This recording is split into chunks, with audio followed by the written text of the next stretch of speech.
Welcome sa Ani Saga. Ito ang Ninja vs. Gaokao, Episode 1 hanggang Episode 9, compressed version. Kung gusto mong tumalong diretso sa paborito mong eksena, pwede mong piliin at i-skip ang kahit anong episode gamit ang channel timestamps. Ikaw ang bahala kung saan ka magsisimula. Ngayon, simulan na natin. Nagsisimula ang kwento sa isang leader ng kilalang kriminal na organisasyon na nakatitig sa dulo ng baril. Ang pangalan niya ay Nag-Oshima, at halatang wala siyang takot kahit kaunti. Siya pa nga ang mismong nagbigay ng baril sa taong nakatutok sa kanya, habang kalmado niyang sinasabi na meron din siyang dala. Ang kaibahan lang nila, si Nag-Oshima, hindi basta-basta humihila ng gatilyo. Pinapaalalahanan niya ang lalaki na si Hiroshi na nasa gitna sila ng isang quick draw showdown. Sabi pa niya, "Sige na, barilin mo na ako." Pero halatang takot na takot si Hiroshi. Nanginginig siya habang sinusubukang protektahan ng isang tao. Nainip na si Nag-Oshima, kaya sumigaw siya, "Sige na, putok na." Dahil sa takot, pinindot ni Hiroshi ang gatilyo, pero isang iglap bago pa niya ito magawa, tumagos na ang bala sa kanyang ulo. Nanlaki ang mga mata ni Hiroshi, dahil ibig sabihin lang nito, mas mabilis pa ring nakapaputok si Nag-Oshima kaysa sa paghilang ginawa niya sa sarili niyang baril. Ngumiti si Nag-Oshima at malamig na sinabi, "Mas mahigit wag mong kalimutan, miyembro ako ng Gakuda. Ang bilis ng kamay ko, yan ang aking Gakuda skill." Si Hiroshi ang huling bodyguard, kaya ang natira na lang ay isang babae at isang bata. Samantala, sa kabilang bahagi ng lungsod, naglalakad si Shin, ang ating pangunahing bida. Nadaanan niya ang isang maingay at mayabang na negosyante. Napansin ni Shin na may cellphone na nahulog mula sa bulsa ng lalaki, kaya mabilis siyang kumilos. Maayos niyang ibinalik yun sa lalaki at magalang na sabi, "Sir, may nahulog po kayo." Nagpasalamat ang lalaki at sinabing personal phone daw niya yun. Pero mas napansin ni Shin ang phone case, isang limited edition Flash Princess anime case. At hindi lang basta case, super rare Heath model pa. Namangha ang lalaki dahil bihirang may nakakakilala sa ganoong detalye. Doon niya na-realize, pareho pala silang princess otaku. Ngumiti si Shin at sabay sabing, "Napanood ko na lahat ng 17 seasons." Napatingin ang mga tao sa paligid, dahil bigla na lang nagkwentuhan ng todo ang dalawang weirdo tungkol sa paborito nilang karakter, Heath, ang bad girl ng anime. Habang karamihan ay gusto ang mga cute na karakter, sila, kabaliktaran. Na-impress ang negosyante kay Shin, lalo na't bata pa pero halatang eksperto sa high-quality anime. Biglang nagulat ang lalaki nang mapansin si Shin na may ginagawang kakaiba sa mukha niya. Sabi ni Shin, medyo nahihiya. "Pasensya na, hindi talaga ako marunong umiti o tumawa." Natakot daw siyang baka akala ng lalaki ay hindi siya nudge-enjoy, kaya sinubukan niyang pilitin ang mukha niyang umiti. Pero dahil sobrang stiff ng facial muscles niya sa pagiging seryoso, hindi niya nagawa. Natawa na lang ang negosyante at sabi, "Nakakatawa ka talaga, bata." Sabay abot ng kanyang business card kay Shin. Ipinakilala ng lalaking karakter ang sarili niya bilang Gakudo, pero agad niyang ipinaliwanag na ang tamang bigkas ng pangalan niya ay Kaoami. Samantala, si Shin naman ay may karakter na ninja. Pero sabi niya ito ay binabasa bilang Shinoa. Bago pa sila makapagpatuloy sa usapan, nakatanggap si Kaoami ng tawag sa negosyo kaya nagpaalam muna siya. Habang papalayo, sinabi ni Kaoami na umaasa siyang makakausap niya ulit si Shin tungkol sa prinsesa balang araw. Si Shin naman ay napaisip, medyo kakaiba pero interesting daw ang taong yun. Biglang may uwak na dumaan sa mukha ni Shin at biglang nagsalita, Code 334. Nakidnap daw ang gobernador, at inutusan si Shin na agad itong asikasuhin. Sa kabilang banda, sa isang warehouse, makikita natin na si Nag-Oshima pala ang nasa likod ng pagdukot sa gobernador. Binalaan ng isang babae si Nag-Oshima, may mabigat daw na kaparusahan kapag nakialam sa mga politiko, at siguradong paparating na ang mga pulis. Pero natawa lang si Nag-Oshima at ang kanyang mga tauhan sa banta nito. Nagpaputok pa nga siya ng ilang bala sa paligid ng babae para iparamdam kung sino ang totoong may kontrol. Sabi ni Nag-Oshima, mukhang hindi pa raw ito ganap na nakakaintindi ng sitwasyon, sila ang Gakudo, at hindi sila natatakot sa mga politiko o sa pulis. Sa katunayan, baliktad pa nga, ang mga opisyal mismo ang nanginginig sa takot sa kanila at sumusunod sa gusto nila. Ibinunyag ni Nag-Oshima na ang gobernador ay pain lamang. Ginagamit nila ito para mahuli ang isang partikular na grupo. Nang marinig ito ng gobernador, nanlaki ang mga mata niya sa takot, alam niya kung sino ang tinutukoy nila. Pero huli na ang lahat. Biglang may marinig silang basag na salamin, at napalingon ang lahat sa bintana kung saan may kakaibang butas ng bala. Ilang segundo lang, bulag na bigla ang gobernador at ang kanyang anak, may blindfold at headphones na inilagay sa kanila. Nagtataka ang mga Gokudo, ano tong kabaliwan na to? Biglang tinawag ni Hikichi, ang kanang kamay ni Nag-Oshima, ang kanyang boss. Pero natigilan ang lahat nang makita nila kung ano ang nangyari sa kanya. Mahina nitong sabi, hindi maganda ang pakiramdam ko, at doon nakita nilang wala na ang ulo ni Hikichi. Humingi siya ng paumanhin dahil nabigo siya, at doon nalaman ng lahat, si Shin ang may gawa nito. Nagkagulo ang buong lugar, hindi makapaniwala ang mga Gokudo kung paano napatay agad ang isang tulad ni Hikichi. Doon na-realize ni Nag-Oshima, ang grupong tina-target nila ay narito na. Isang anino ang kumikilos sa dilim, pumapatay ng walang tunog, tumpak at walang awa. Isa-isa, tumatalsik ang mga ulo ng Gokudo habang nanginginig si Nag-Oshima. Matagal na niyang hinihintay ang sandaling ito, dahil ang kalaban nilang ito ay buhay na alamat sa mundo ng Gokudo. Nagsimula siyang bumigkas ng isang sinaunang propesya ng Gokudo. Kapag may nagkasala sa ilalim ng mundo, ngunit hindi niya ito natapos. Paglingon niya, may kakaibang lalaki sa likod niya, si Shin mismo. Laking gulat ni Nag-Oshima nang makita niyang wala nang natirang buhay sa kanyang mga tauhan. Tinapos ni Shin ang propesya. Kung may magkamali sa ilalim ng mundo, darating ang ninja para singilin. Halos hindi makahinga si Nag-Oshima habang nakatingin sa kanya. Sabi ni Shin, sige na, bumunot ka. Ang unang bumaril, panalo. Pero imbes na lumaban, tinanong ni Nag-Oshima kung anong problema ng ninja. Naiinis si Shin, ayaw niya ng madaldal sa gitna ng laban. Sumigaw si Nag-Oshima, galit na galit, bakit sa tuwing sinusubukan naming mabuhay, kayo lagi ang sumisira?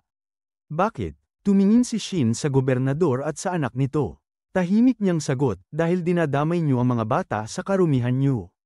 Kaya hindi ako kailanman makakatawa o makakangiti. Sinisisi ni Nag-Oshima ang mga ninja sa pagkawasak ng lahat, pero wala nang pakialam si Shin. Tumahimik ang paligid at alam ng lahat. Tapos na ang laro. Sinigawan ni Shin si Nag-Oshima, bumaril ka na? Kaya mabilis na pumutok si Nag-Oshima, pero kahit anong bilis ng bala, wala itong sinabi sa kidlat na galaw ni Shin. Sa isang kisap mata, umiwas si Shin sa bala at pinugutan si Nag-Oshima gamit lang ang sariling kamay. Nanlaki ang mga mata ni Nag-Oshima, hindi siya makapaniwala. Hindi lang siya natalo sa bilisan ng pagbunot, nilampasan ni Shin ang bilis ng bala mismo. Habang unti-unti siyang nawawala ng lakas, ngumiti pa si Nag-Oshima. May tiwala pa rin daw siya na magtatagumpay ang Gokudo, dahil may isang lalaki raw na mamumuno sa kanila. Pero siguradong hindi na siya yon, dahil tuluyan nang bumagsak ang katawan niya sa sahig. Tinawag ni Shin ang kanyang teknik na Blade of Darkness, at malamig niyang sinabi, "Target eliminated." Kinabukasan, dumating ang mga pulis sa pinangyarihan ng krimen. Ligtas ang gobernador at ang anak nito, pero lahat ng tauhan ni Nag-Oshima ay patay. Sinuri ni Superintendent Maru ang lugar at sinabi niyang ito ay Code Nen, ibig sabihin, may ninja na kumilos. Mas mabilis pa sa pulis ang mga ninja pagdating sa mga krimen ng underworld. Hindi sila nag-iiwan ng bakas, maliban sa mga bangkay ng kriminal at ligtas na mga biktima. Ang mga ninja sa modernong panahon ay hindi na naglilingkod sa kahit kanino.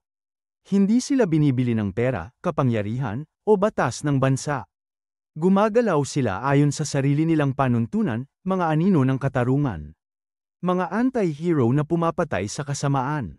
Isa sa mga investigador ay hindi maiwasang humanga sa kanila, habang si Maru naman ay nagtataka, ano kaya ang itsura nila.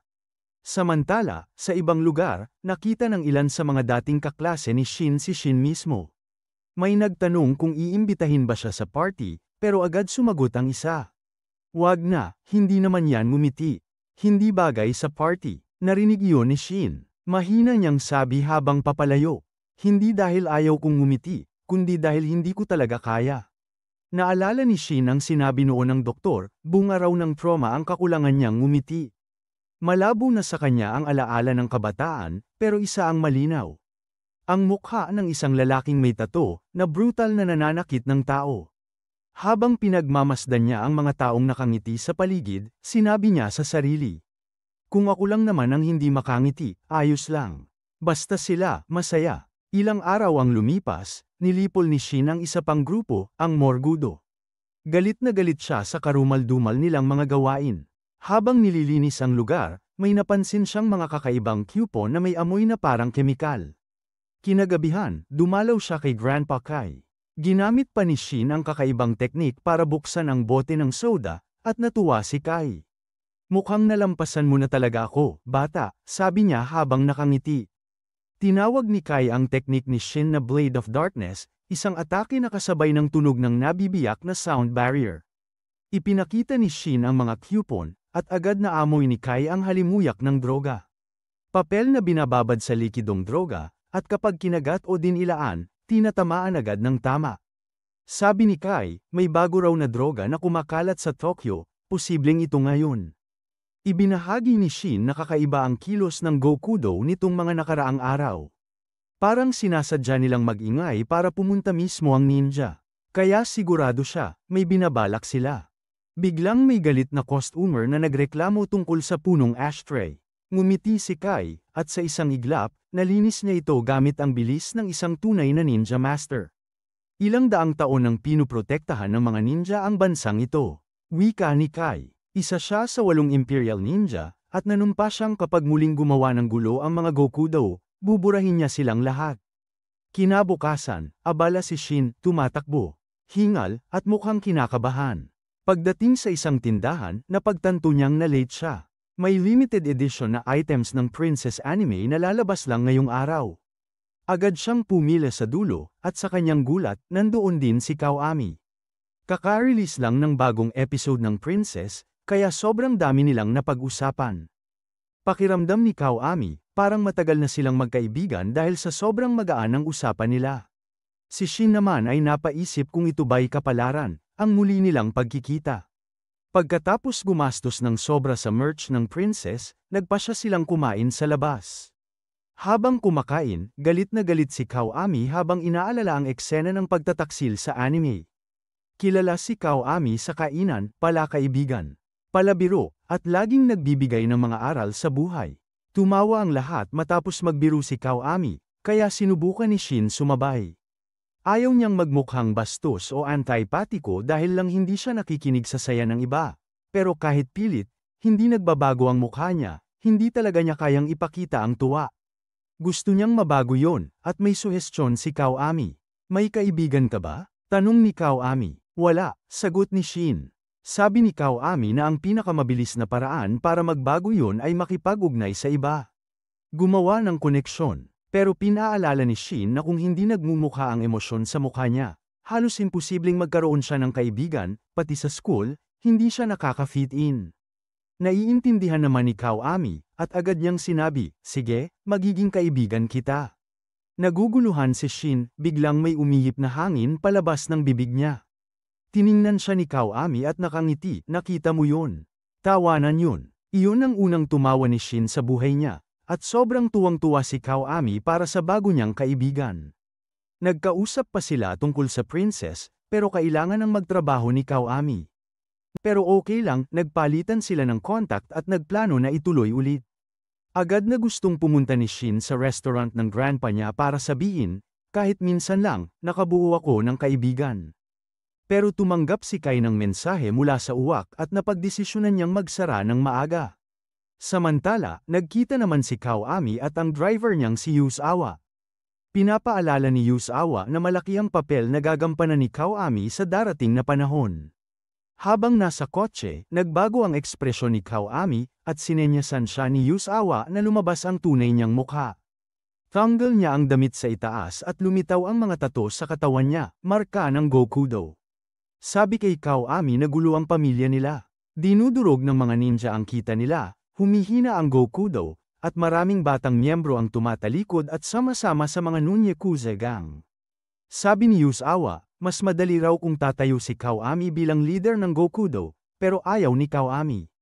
Mas gusto niyang maging simpleng office worker at manatiling shadow boss sa ilalim. May plano si Kawami para harapin ang mga ninja, mukhang konektado ito sa mga drug-laced na papel, coupon na nakita ni Shin. Dumating naman si Shin sa restaurant ni Kai. Pero sarado na dahil maaga siyang nagsara. Sa isa pang base ng Gokudo, naglalaban-laban na ang dalawang faction nila, puro sigalot. Pumasok si Kawami sa pulong at ibang tao talaga ang dating niya, seryoso, malamig, at may awtoridad. Siya ang tumawag sa meeting at ipinakilala ang sarili bilang Tekamote Shadow Boss. Sa labas, dumating na si Kai para sa kanyang misyon. May inisip siyang biro na sigurado siyang papatok kay Shin, baka yun na ang magpatawa sa apo at maglabas ng ngiti. Pero hindi niya alam kung ano talaga balak ng Gokudo sa loob ng pulong. Pumasok si Kawami at sinabi sa lahat na may paraan na silang napag-isipang magtama sa pinakamalupit nilang kaaway, isang plano para tuluyang lipulin ang mga ninja. Sa labas, sinabi ni Kai sa sarili na hindi niya alam ang buong plano ng Gokudo, pero kung masama ang balak nila, isang bagay ang malinaw, kung gagulo sila sa underworld, buburahin niya sila. Nagbigay ng talumpati si Kawami sa lahat ng pinakamalalaking pinuno ng Gokudo tungkol sa napakalaking tagumpay nila laban sa mga ninja noong ikalawang digmaang pandaigdig. Grabe ang dating ng speech niya, sobrang nakaka-inspire. Dahil dito, napaluha si Yasawa, labis na nagpapasalamat na kakampi siya ni Kawami. Pero hindi lang siya ang tinamaan sa puso, kasi pati lahat ng top leaders ng Gokudo ay parang nasa palad lang ni Kawami, mga hari ng Yakuza na nagkokontrol sa buong Tokyo, pero ngayon ay naiiyak sa harap ng karisma ni Kawami. Matapos iyon, buong lakas na idineklara ni Kawami na panahon na para tuluyang mawala ang mga ninja, at magsimula ang panahon ng Gokudo. Sa nakaraan, kahit ilang beses talunin, bumabangon pa rin ang mga ninja, mas malakas kaysa dati. Hindi na nila kailangan ng espada o baril, dahil mismong mga kamay nila ang naging pinakamapanganib na sandata. Dahil dito, libu-libong Gokudo ang napatay. Kaya sobrang tumagos sa puso ng mga Yakuza bosses ang parte ng talumpati ni Kawami. Pagkatapos, bigla niyang sinabi na may solusyon siya. Lahat ng boss ay napaiyak sa ginhawa, akala nila, dumating na ang tagapagligtas nila. Handa na siyang ibunyag ang plano, pero biglang naputol ang lahat ng may nakakatakot na eksena. Dumating si Kai, dala ang mga pugot na ulo ng ilang Gokudo. Napahinto sa gulat si Kawami. Nalaman ni Kai na may masama talagang plano ang mga ito, kaya kailangan niyang lipulin sila. Sa harap ng lahat, tinanggap ni Kawami ang katotohanang karapat-dapat talagang katakutin ng mga ninja, lalo na nang makita niyang gumalaw si Kai ng mas mabilis pa sa mata. Pero imbes na matakot, ngumiti lang si Kawami. Kumuha siya ng piraso ng papel na may halong droga at isinubo ito. Biglang nagbago ang katawan niya. Kumislap ng pula ang mga ugat sa paligid ng mata. Sabi niya, ito na yung hinihintay kong sandali. Panoorin niyong mabuti kung paano sisirain ng Gokudo ang mga ninja. Napansin ni Kai ang papel at napagtantong kakaiba ito, ibang kulay, ibang uri. Habang naglalakad si Kawami sa pulang carpet ng mga bangkay, pinag-aralan niya si Kai. Alam niyang mabilis at mautak ang kalaban, kaya siguradong mananalo siya basta hindi niya ito mawawala sa paningin. Pero alam din niyang kapag nawala sa paningin niya kahit isang segundo lang, buhay niya ang kapalit. Samantala, si Kai ay may masamang kutob. Alam niyang kailangan na niyang patayin agad si Kawami para maibigay sa Chief at sa 8 Imperial Ninja ang babala tungkol sa panganib ng Gokudo. Sa kabilang dako ng lungsod, nakatingala si Shin sa buwan, bilog na bilog ito. Sa base naman, sabay na sumugod sina Kai at Kawami. Muntik nang tamaan si Kawami sa isa sa mga atake ni Kai. Pero nakaiwas siya sa huling segundo. Ngumiti siya ng baliw, halatang nasisiyahan sa laban. Pero halimaw si Kai, isang segundo lang siyang nawala ng focus, muntik na siyang mapugutan. Tumama si Kai ng matindi, pero nakalapit na si Kawami. Nakita niya na ang tiyempo. Sa mismong sandaling yun, pumasok sa isip ni Kai si Shin, bago pa tuluyang tumama si Kawami at itarak ang patalim sa ulo ni Kai. Pero hindi pa yun sapat, ilang beses pa siyang binaril ni Kawami para siguradong patay. Bumagsak si Kai, at namangha ang mga boss ng Gokudo. Wala pa silang nakitang ganitong labanan. Lalo silang namangha nang makita nilang mabilis gumaling ang malaking sugat ni Kawami, parang himala. Pero ngumiti lang siya at sinabing, hindi ito himala. Ang tinatawag pala ni Kawami na hindi himala ay ang mga tickets to hell. Ang mga drug-laced coupons na ibinebenta nila sa mga normal na tao ay tinatawag na Heaven's Coupons. Pero ang ginamit niya ngayon ay mas malakas na bersyon, ang Hell's Coupon. Isang dose lang nito, at kaya nitong palakasin ang katawan sa hindi kapani-pani walang antas. Ito ang magbibigay sa Goku daw ng bilis at lakas na katumbas ng mga ninja. Muling nag-ingay ang buong silid, humanga at sumigaw sa paghanga ang lahat. Si Yazawa ay halos pumutok sa tuwa, ngunit sinabi ni Kawami na nagsisimula pa lang sila. Sa kabilang banda, nakaramdam ng kakaiba si Kami habang nakatingin kay Kai, pero binaliwala niya ito. Tama pala ang kutob niya, dahil si Kai, bagaman sugatan at halos wala ng buhay, ay gising pa. Mahina ngunit puno ng galit, narinig ni Kai ang lahat. Alam niyang ang Goku daw ay nagkaroon na ngayon ng kapangyarihang kasing lakas ng mga ninja, isang panganib na maaaring magdulot ng kapahamakan sa lahat. Naalala ni Kai kung gaano kalakas si Kawami, ngunit hindi niya inasahan na magiging ganito kalupit ang kapangyarihan nito. Matagal na niyang inaalagaan ang kanyang apo, si Shin, at ngayon ay ipinapasa niya rito ang pag-asa ng lahat ng ninja. Hiling niya sa 8 Imperial Ninja na gabayan si Shin, dahil marami pa itong kailangang matutunan. Biglang lumiwanag ang katawan ni Kai, at natigilan si Kawami nang mapagtantong may binabalak ito. Pero huli na ang lahat, dahil biglang sumabog si Kai, winasak ang buong gusali at tuluyang sinakripisyo ang sarili para patayin ang mga Goku daw boss. Sa malayo, biglang kinilabutan si Shin. May kakaiba siyang naramdaman, pero hindi niya alam kung ano yun. Samantala, sa nasunog na lugar, nagulat si Kawami sa ginawa ni Kai. Pinuri pa niya ito sa sakripisyong ginawa para patayin ang lahat ng boss, ngunit hindi siya natitinag. Ang mga tunay niyang pinapahalagahan, ang grupo niyang tinatawag na Akukudo of Destruction, ay buhay pa. Nakawala sila sa pagsabog dahil sa bisa ng Hell's Coupons, at ngayon ay handa na silang puksain ang mga ninja at ang buong bansa. Inilahad ni Kawami ang plano. Alam niyang palaging sumusugod ang mga ninja kapag may krimen. Kaya gagamitin niya yon laban sa kanila. Bilang patunay ng tagumpay niya laban kay Kai, inutusan ni Kawami ang mga tauhan niya na pulutin ang ilang piraso ng katawan ng ninja. Kinabukasan, nagtipon ang mga tao sa isang kalye. May nakita silang kakaiba sa lupa, isang patalim, nakatusok sa tumpok ng giniling na karne. Nandoon si Shin, kaya nilapitan niya ito. Pero nang makita niya ang monogram ng kanyang lolo sa patalim, nanlumo siya. At sa lakas ng kanyang galit, nagsilipad ang mga uwak sa paligid. Sa nanginginig na tinig, iniutos ni Shin sa Chatter Crow. Ipaalam sa 8 Imperial Ninja, pinatay ng Goku daw si Lolo Kai. Biglang lumitaw mula sa kung saan si Kawami. Ngumiti pa ito at nagbiro na parang walang nangyari. Oy, buddy, buti nakita kita. Nakilala agad kita sa buhok mo, tsaka sa posture mong parang pagod na pagod. Mayabang pa niyang sinabi na may nagawa siyang kamanghamanghang bagay sa trabaho, kaya siya ang taya sa inuman mamaya. Itinago ni Shin ang galit sa loob niya at nagpanggap na kalmado. Biniro pa niya si Kawami, ang pangit mo tingnan, may kurbata ka pa sa ulo mo. Tumawa si Kawami at sinabing baka ito na ang susunod na trend. Pero napansin niyang wala na ang mensaheng iniwan niya. Napangiti siya, siguradong kinuha na yun ng mga ninja. Wala siyang pakialam, at naglakad silang dalawa papunta sa bar. Si Shin, sa kabila ng ngiti at pagpapanggap na normal, ay nilalamon ng galit sa loob. Hindi niya matanggap kung bakit kailangang mamatay ang lolo niyang si Kai. Sa isipan niya, paulit-ulit niyang tinatanong kung sino sa mga Goku daw ang may kagagawa ng lahat ng ito. Samantala, si Kawami ay nag-iisip ng susunod niyang hakbang. Sana raw alam niya kung saan nagtatago ang mga ninja, para sila na mismo ang unang umatake. Habang patuloy na kumukulo ang galit ni Shin, tahimik siyang nangako na hahanapin niya ang pumatay sa kanyang lolo, at ipaghihiganti niya ito. Habang nagsasalita si Kawami, unti-unting nagiging ingay na lang ito sa background. Dahil sa isip ni Shin, isa lang ang laman, ang kanyang lolo.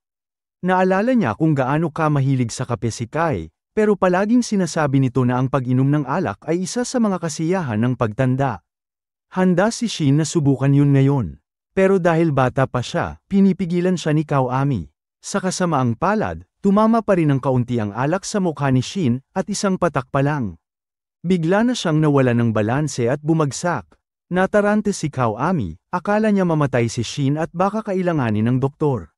Pero nagulat siya nang makitang tunay na nag-aalala si Kawami. Dahil doon, naisip ni Shin na mabuting tao talaga si Kawami, at masaya siya ang naging una niyang kaibigan.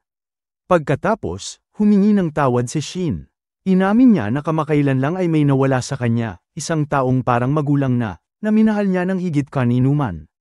Kaya siya uminom, para malunod kahit sandali ang sakit.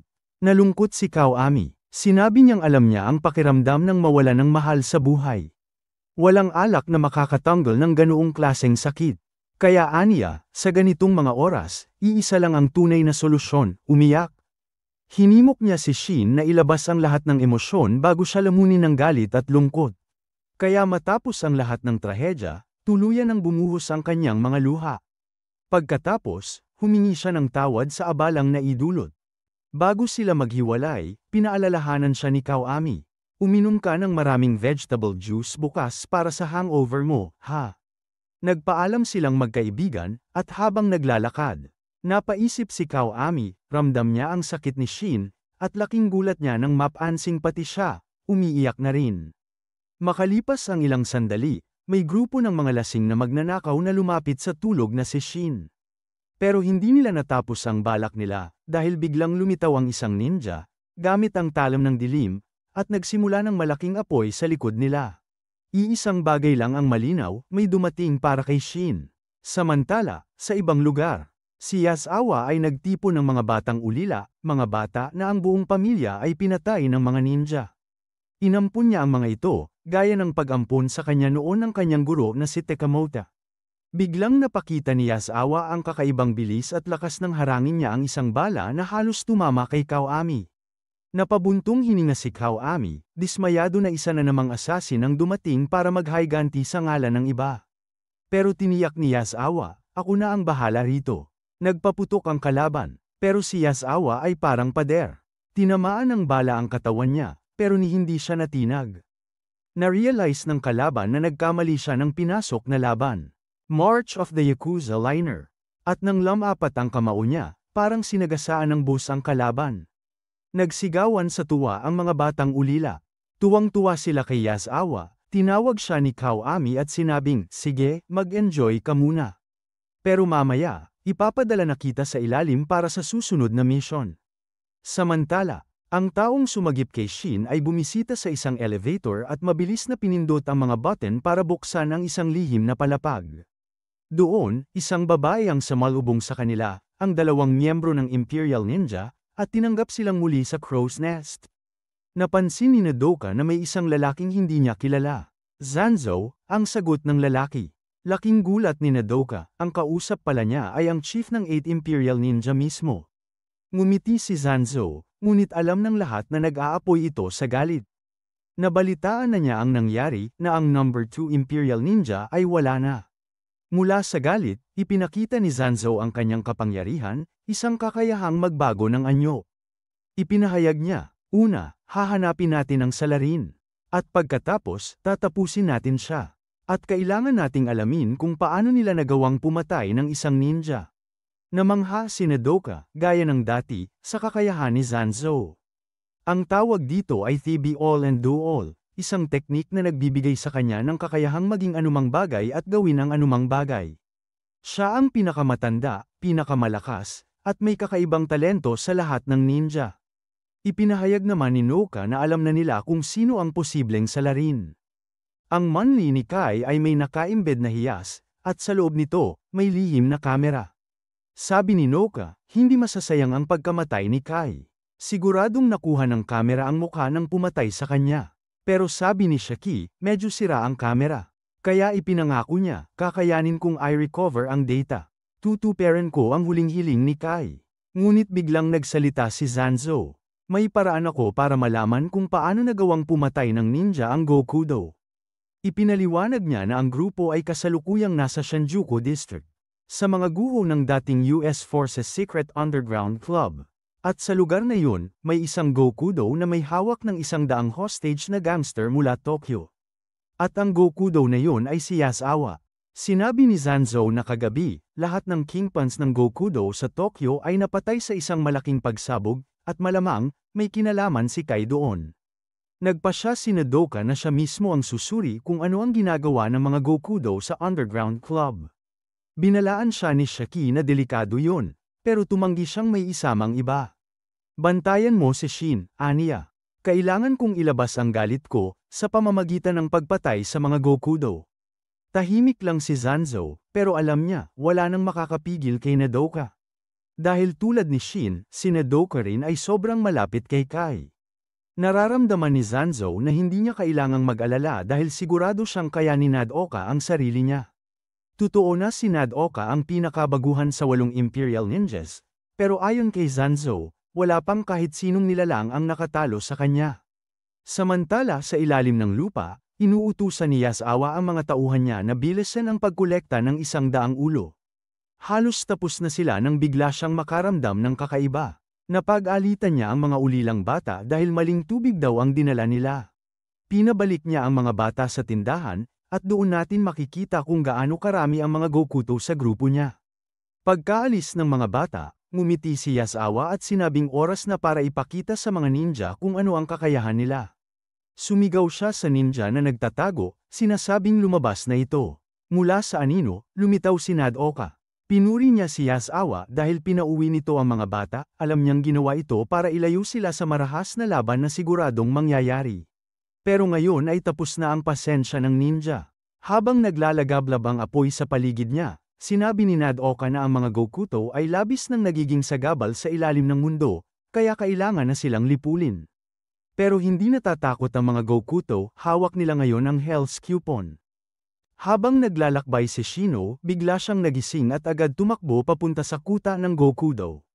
May masamang kutob siya tungkol sa nangyayari kay Nodoka kaya desperado siyang makarating doon bago pa mahuli ang lahat.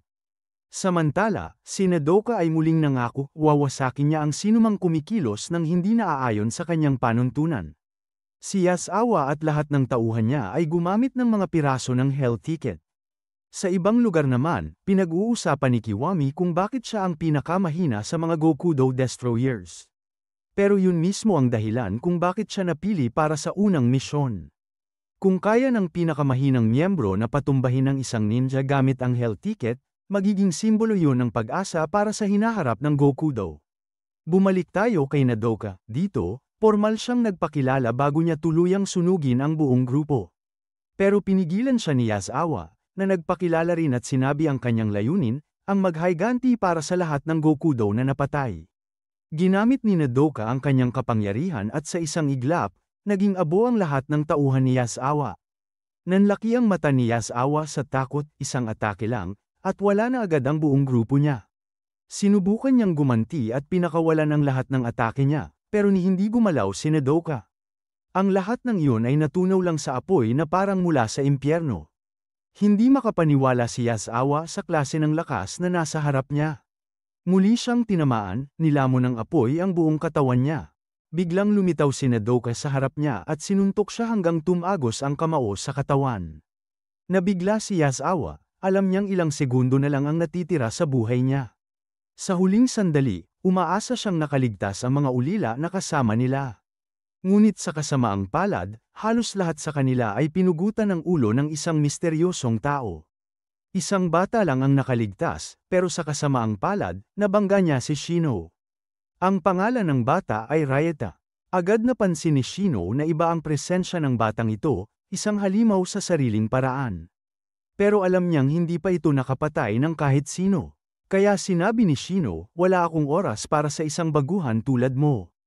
Medyo nakahinga ng maluwag si Ryota, pero bigla niyang naalala ang unang beses nilang pagkikita ni Yasawa. Noon, pinaslang ng mga ninja ang buong pamilya ni Ryota. Naisip pa nga niyang magpakamatay, pero pinigilan siya ni Yasawa at sinabihang huwag kang yumuko kailanman. Ang alaala ng guro niyang iyon ay nagpasiklab ng galit at determinasyon sa puso niya. Dahil doon, kinain ni Ryota ang Hell Ticket. Sinabi niya, kung tatakas ako ngayon, hindi ko na kayang humarap sa guro ko. Napansin ni Shino ang tapang at determinasyon ni Ryota, kaya alam niyang wala na siyang pagpipilian kundi tapusin ang laban. Sa wakas, naunawaan ni Ryota ang tunay na kahulugan ng pakikipaglaban.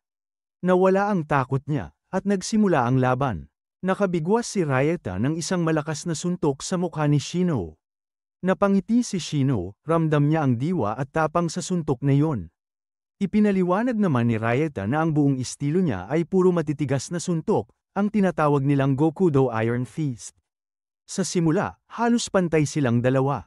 Pero kalaunan, isang malakas na atake ni Shino ang tumama, dahilan para masugatan si Ryota.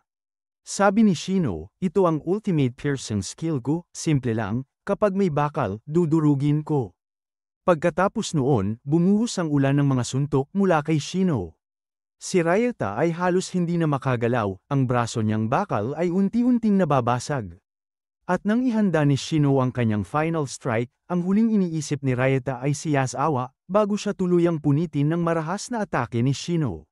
Samantala, sa loob ng katawan ni Yasawa, unti-unti na itong gumuho habang kinukuha ni Nodoka ang buhay niya. Ngunit habang naglalakad palayo si Nodoka, bigla niyang narinig muli ang boses ni Yasawa. Nagulat siya nang makita itong buhay pa, kahit may malaking butas sa gitna ng katawan. Paliwanag ni Yasawa, ang dugo mula sa mga pinugutan ng ulo kanina ay siyang pumihil sa apoy na sumunog sa kanya. Lalo pang nagulat si Nodoka nang makita na lahat ng Gokudo na sinunog niya, buhay pa rin. Isang eksenang parang bangungot. Napagtanto ni Nodoka ang katotohanan, ang sikreto kung bakit kayang pumatay ng Gokudo ng mga ninja ay nasa hell ticket na kinain nila bago ang laban. Samantala, napansin ni Yasawa ang kakaiba sa katawan niya, may mga piraso ng balat na sobrang init na nakabaon sa laman. At doon niya naintindihan, yun pala ang paraan kung paano na itatapon ni Nodoka ang mga pirasong balat na nagiging sanhi ng pagkasunog ng kalaban. Habang nakaluhod si Yasawa sa gitna ng abo at apoy, iniisip pa rin niya kung paano niya tatalunin si Nodoka. Ang natitira na lang sa kanya ay isang daga na kutsilyo, isang regalo mula kay Kiwami.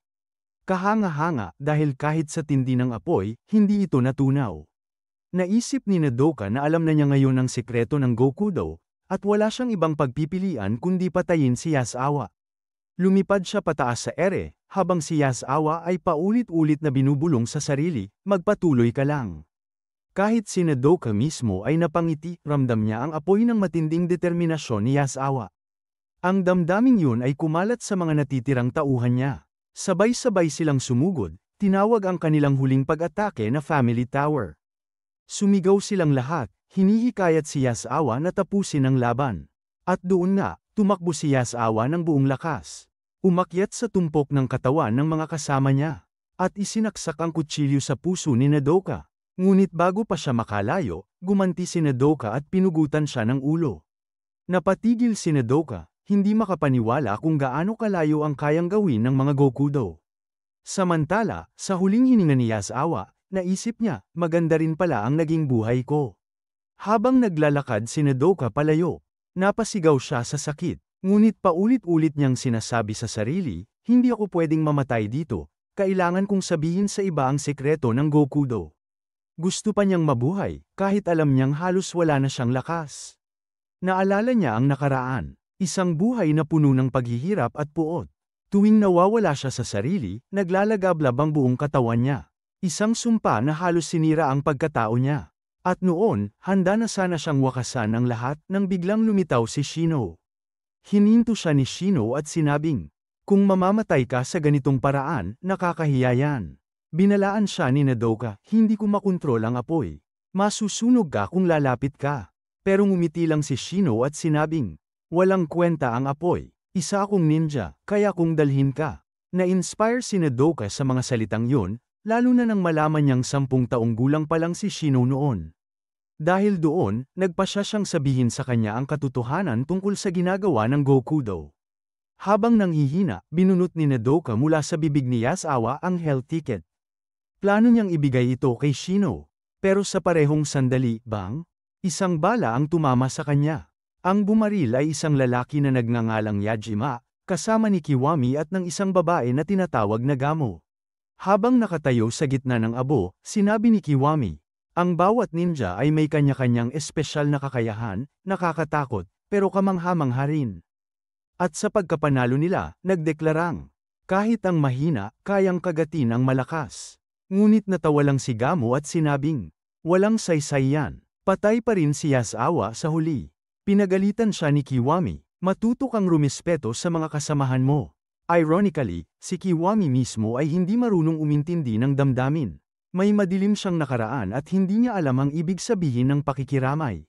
Biglang dumating si Shino at nakita niya ang tatlong anino sa gitna ng apoy. Napansin din siya ni Kiwami pero wala ng oras. Inutusan niya si Gamo, tapusin mo kung sino man yan. Babalik ako sa kotse, may 3 minuto ka. Sumigaw si Shino, huwag kayong tatakas. Pero napatigil siya nang makita ang wala ng buhay na katawan ni Nodoka. Lumuhad siya sa tabi nito, buhay pa pala, pero malubha ang sugat. Nagtangka pa si Nodoka na magsalita. Ang tanging salitang lumabas ay, mag-ingat ka, may aatake. Pagkatapos noon, bumagsak mula sa kisame si Gamo. Sa galit ni Shino, nanginginig ang boses niya habang sinasabing, uulitin ko ng paulit-ulit, tatapusin ko ang buhay mo. Si Gamo naman ay natawa sa gitna ng luha, tinawag ang ina niya. At halos mapugutan si Shino ng ulo. Tinukso pa niya ito, akala ko tutulo na utak mo parang ramen. Pero ayos lang, mukhang nasira ko naman ang isang mata mo. Ngumiti lang si Shino, parang walang nangyari.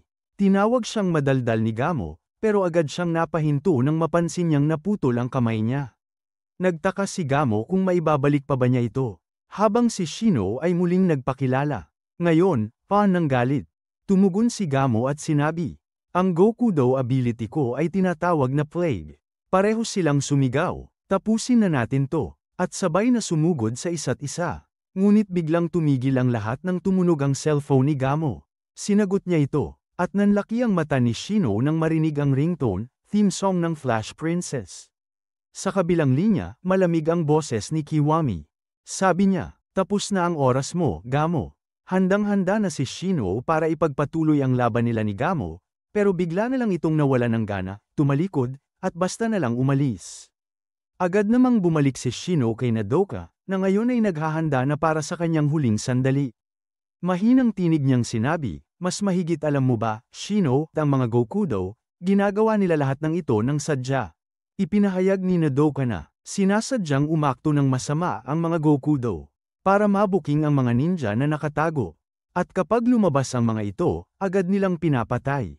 At higit sa lahat, ibinunyag niya ang pinakamalaking sikreto, ang dahilan kung bakit nila kayang talunin ang mga ninja, ay dahil sa isang maliit na piraso ng papel. Habang humihina ang kanyang boses, tumingin siya kay Shino at sinabing, utang ko sa iyo ang lahat, bata. Ngumiti siya ng payapa, at sa huling hininga niya, natagpuan ni Nodoka ang kapayapaan.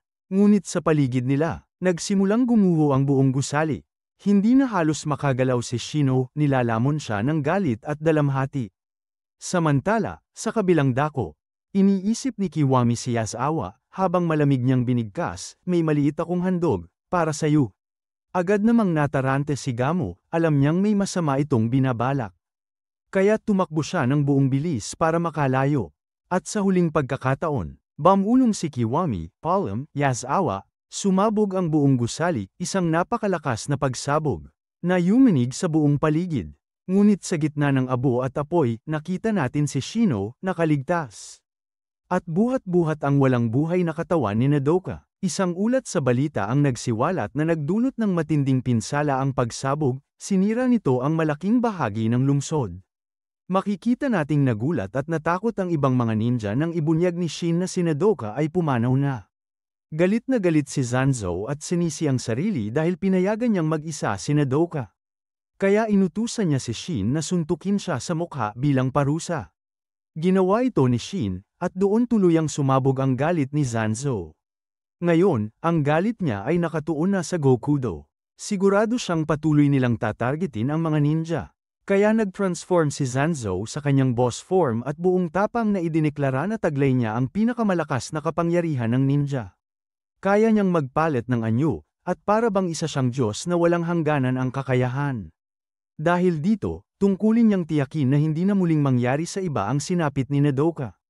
Samantala, mag-isa si Shin at puno ng kaba at pag-iisip kung kailan muling aatake ang Gokudo. Pero biglang dumating si Kawami at inimbitahan siyang sumama sa isang biyahe. Tahimik lang silang nagmaneho ng matagal, kaya nagtaka si Shin kung ano ang nangyayari.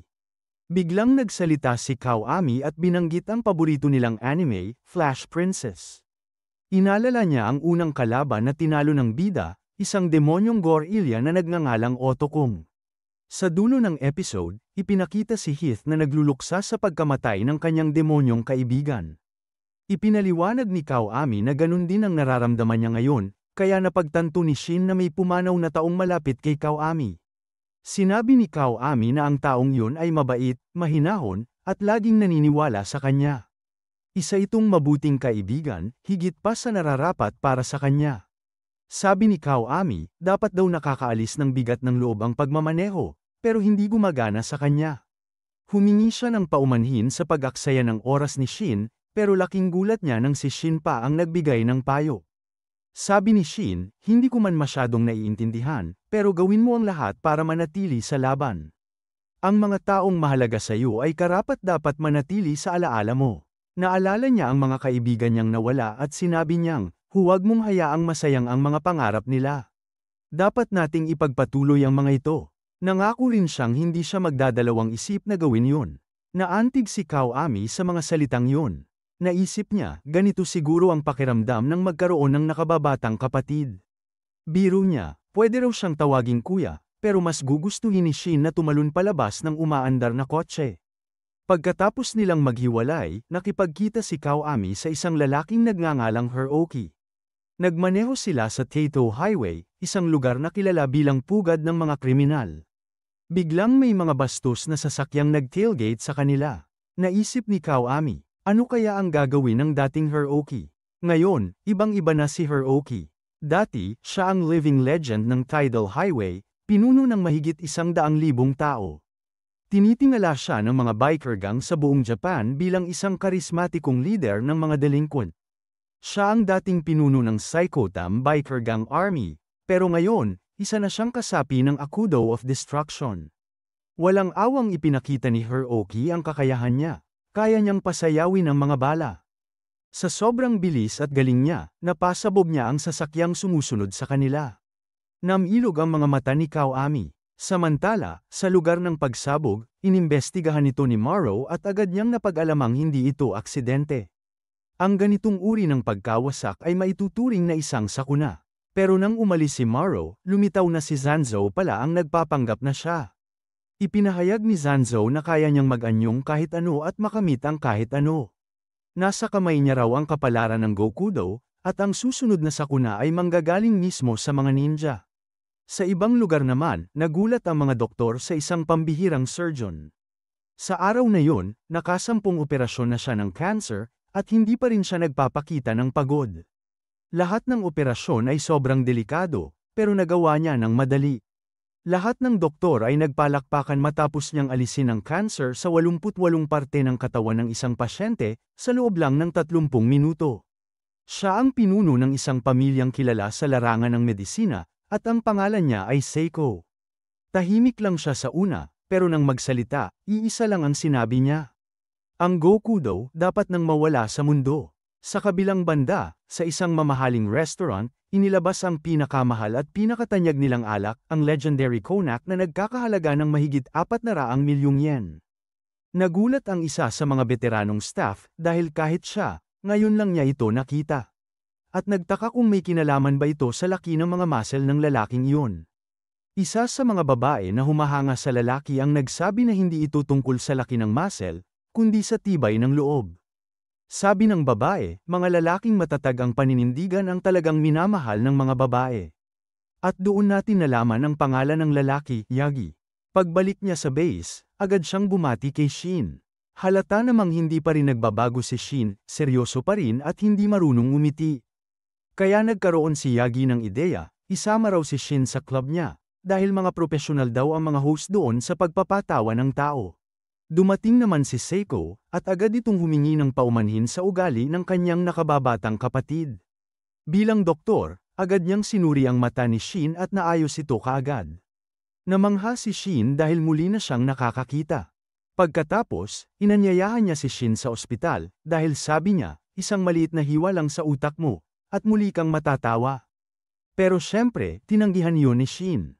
Maya-maya, binati ni Zanzo ang Cursed Blood Ninja. Ibinunyag ni Zanzo na ang Aikuro of Destruction ang pumatay kina Kai at Edoka. pero walang ideya si Yagi kung sino siya. Nang tumingin siya ng mabuti, napansin niya ang mga mata nito, at doon niya napagtanto na si Zanzou pala ito, ang kanilang hepe.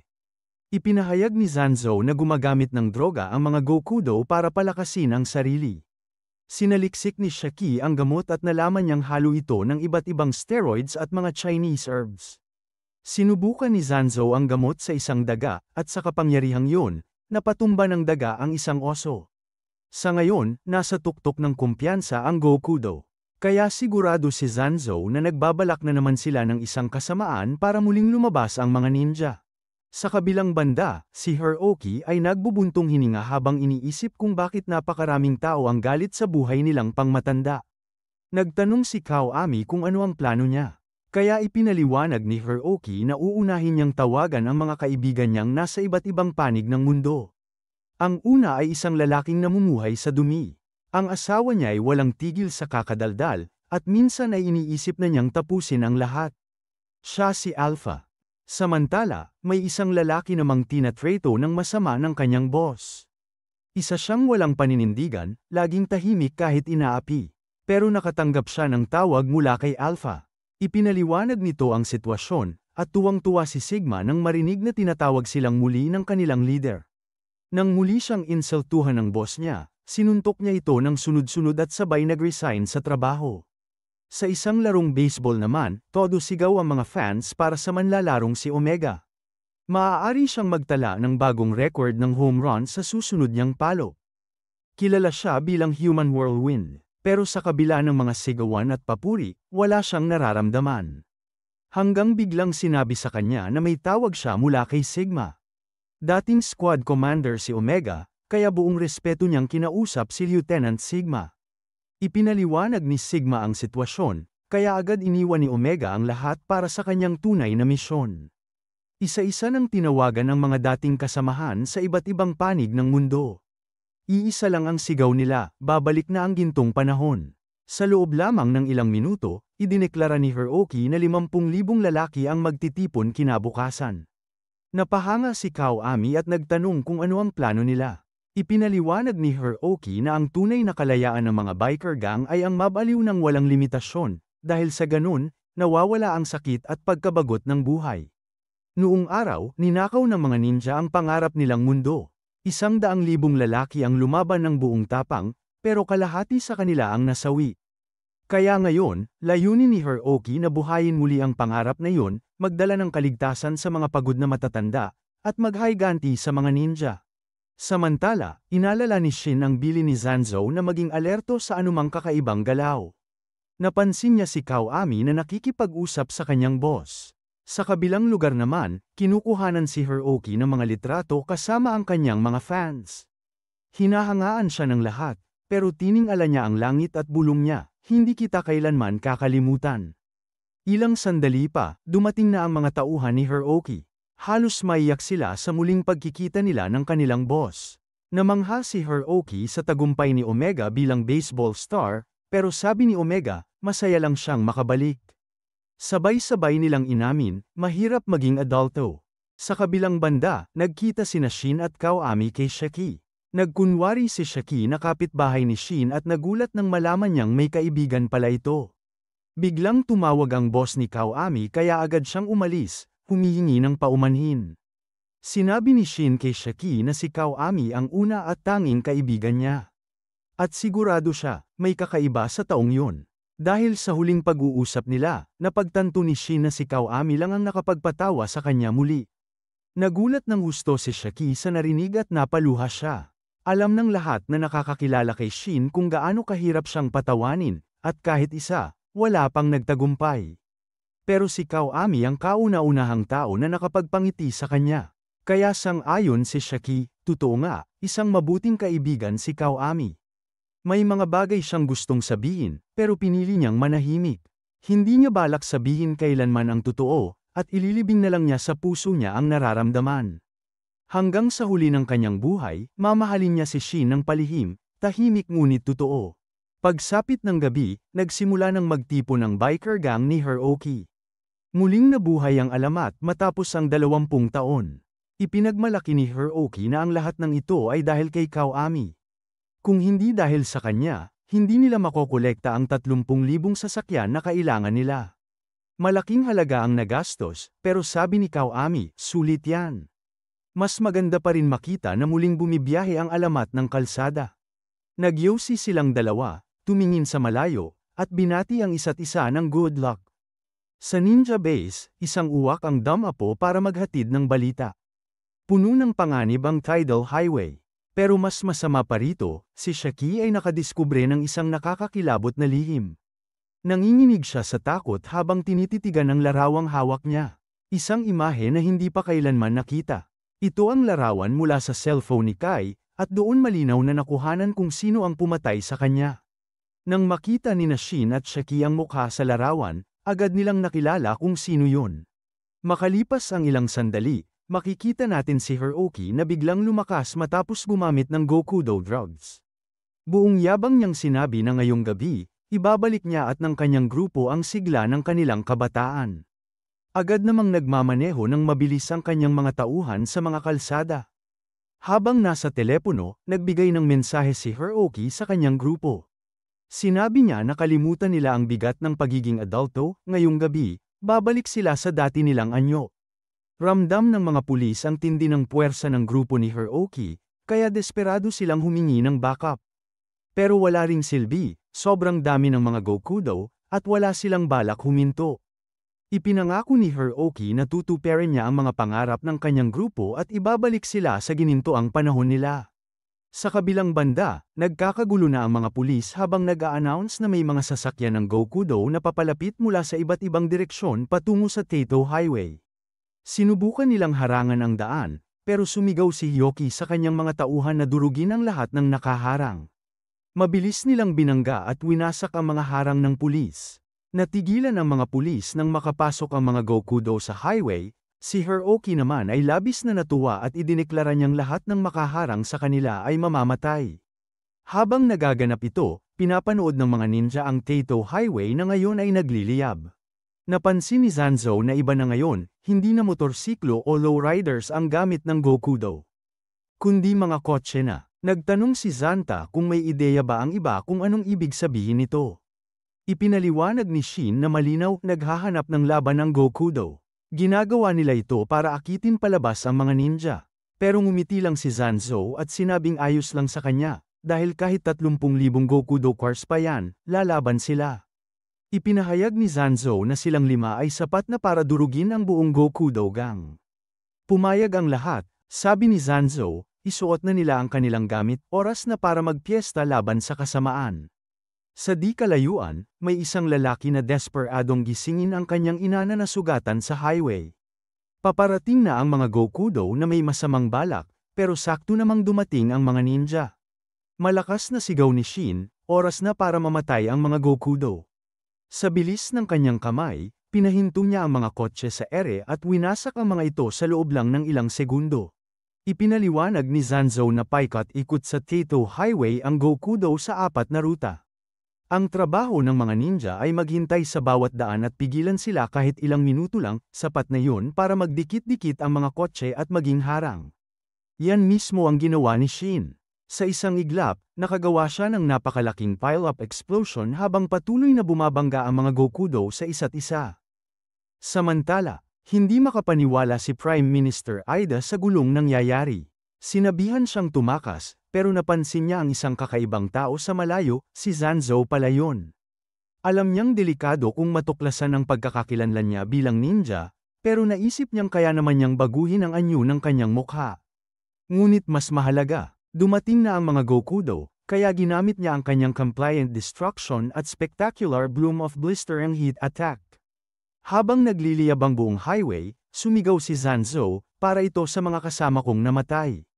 Hindi kalayuan, tumutulong si Shaki sa mga sugatang tao. Galit na galit siya sa kalupitan ng mga Gokudo, dahil sa galit, lumipad siya sa ere at ginamit ang kanyang Blade of Darkness. Perfume of Eternal Sleep. Isang halimuyak na galing mismo sa pawis ng kanyang palad, at sino mang makahinga nito ay agad lulubog sa matamis na panaginip na hindi na nila magigisingan. Isa-isang bumangga at nasunog ang mga kotse ng Gokudo habang naglalakad si Shaki na may ngiti sa labi, Sa kabilang bahagi ng highway, hinarap ng ninja twin brothers sina Sigma at Alpha. Dalawang Gokudo na matagal nang magkaibigan. Ipinakita ni Sigma ang kanyang perfected Gokudo skill, Police Trash, kung saan pinupunit niya sa gitna ang isang police car gamit ang kanyang espada. Namangha ang mga Gokudo at tinawag pa nilang obra maestra ang kanyang atake. Humarap siya kay Seiko at inanyayahan itong lumaban. Tahimik lang si Seiko, sabay sagot ng, "Sige, subukan mo." Napansin ni Sigma ang mga sasakyang tila hiniwa ng matalim na espada, kahit wala si Seiko ng kahit anong sandata. Naisip ni Sigma na baka mismong kamay ni Seiko ang parang espada.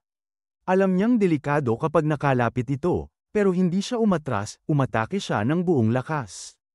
Maliit nga lang ang tsansa niya, dahil ginamit ni Seiko ang kanyang Blade of Darkness, Glacial Blade. Sa isang iglap, nagyelo at naputol sa gitna ang katawan ni Sigma. Sa loob lang ng ilang segundo, natalo na ni Seiko si Sigma, at nagtanong siya kung kamusta na kaya ang kanyang kapatid. Si Yagi, ang kakambal ni Seiko, ay nakaharap naman kay Alpha. Nagsimula agad ang labanan. Nagulat si Yagi nang makaiwas si Alpha sa unang atake niya. Tumugon si Alpha gamit ang kanyang Gokudo skill, Budapest Smash, pero bigla siyang napasigaw sa sakit, nabasag ang kamay niya sa mismong mukha ni Yagi. Ngumiti si Yagi at sinabi, ang mga buto daw niya ay libu-libong beses na mas siksik kaysa sa normal. At kapag ginamitan ng kanyang Blade of Darkness, Immortal Electric Man, nagkakaroon siya ng kuryenteng kayang pumatay. Isang iglap lang, ginamit ni Yagi ang ataking yun para tapusin ang mga Gokudo. Subalit hindi pa rin sumusuko sina Alpha at Sigma. Kahit sugatan, ipinangako nilang lalaban sila hanggang sa huli para sa kanya. Tumakbo silang muli para sumugod, pero mabilis silang pinaslang ng mga ninja. Sa huling sandali ng kanilang buhay, ngumiti sila, masaya dahil kahit sandali lang, muli nilang naramdaman ang dating sigla ng kabataan. Sa ibang lugar naman, nagtitipon ang mga tao habang pinapanood ang isang labanan, isang misteryosong lalaking nakaitim laban sa isang kilalang tao. Napagtanto ng mga manunood na ang nakikipaglaban ay si Omega, ang sikat na American baseball star. Ginamit ni Omega ang kanyang Gokudo skill, Golden Whirlwind. Ginagamit din niya ito sa mga direct attack, at napahanga siya sa bilis ni Zanzo. Pero si Zanzo ay mas nakakatakot dahil tinanggal niya mismo mula sa bibig ni Omega ang isang piraso ng Hell's Coupon. At doon lang napagtanto ni Omega na butas na pala ang mukha niya.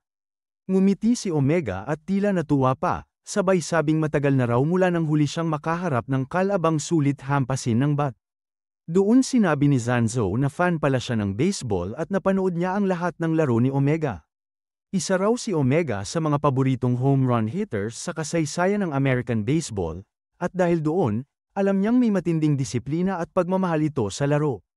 Habang sinasabi niya ito, napansin ni Zanzo ang isang bangkay na may suot na baseball uniform ng fan ni Omega, at sinuot niya ito mismo. Bigla siyang nag-transform sa isang batang lalaki, isang mukha na nagpagulat kay Omega hanggang sa kaibuturan ng puso niya.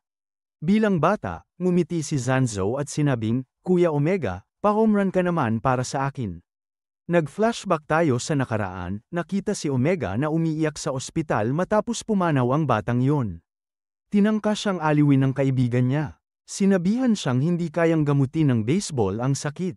Pero sagot ni Omega, ang baseball ang dahilan kung bakit ako nabubuhay. Sabi ni Zanzo, ginagamit lang ni Omega ang pangarap ng kanilang gang bilang pagtakas sa katotohanan.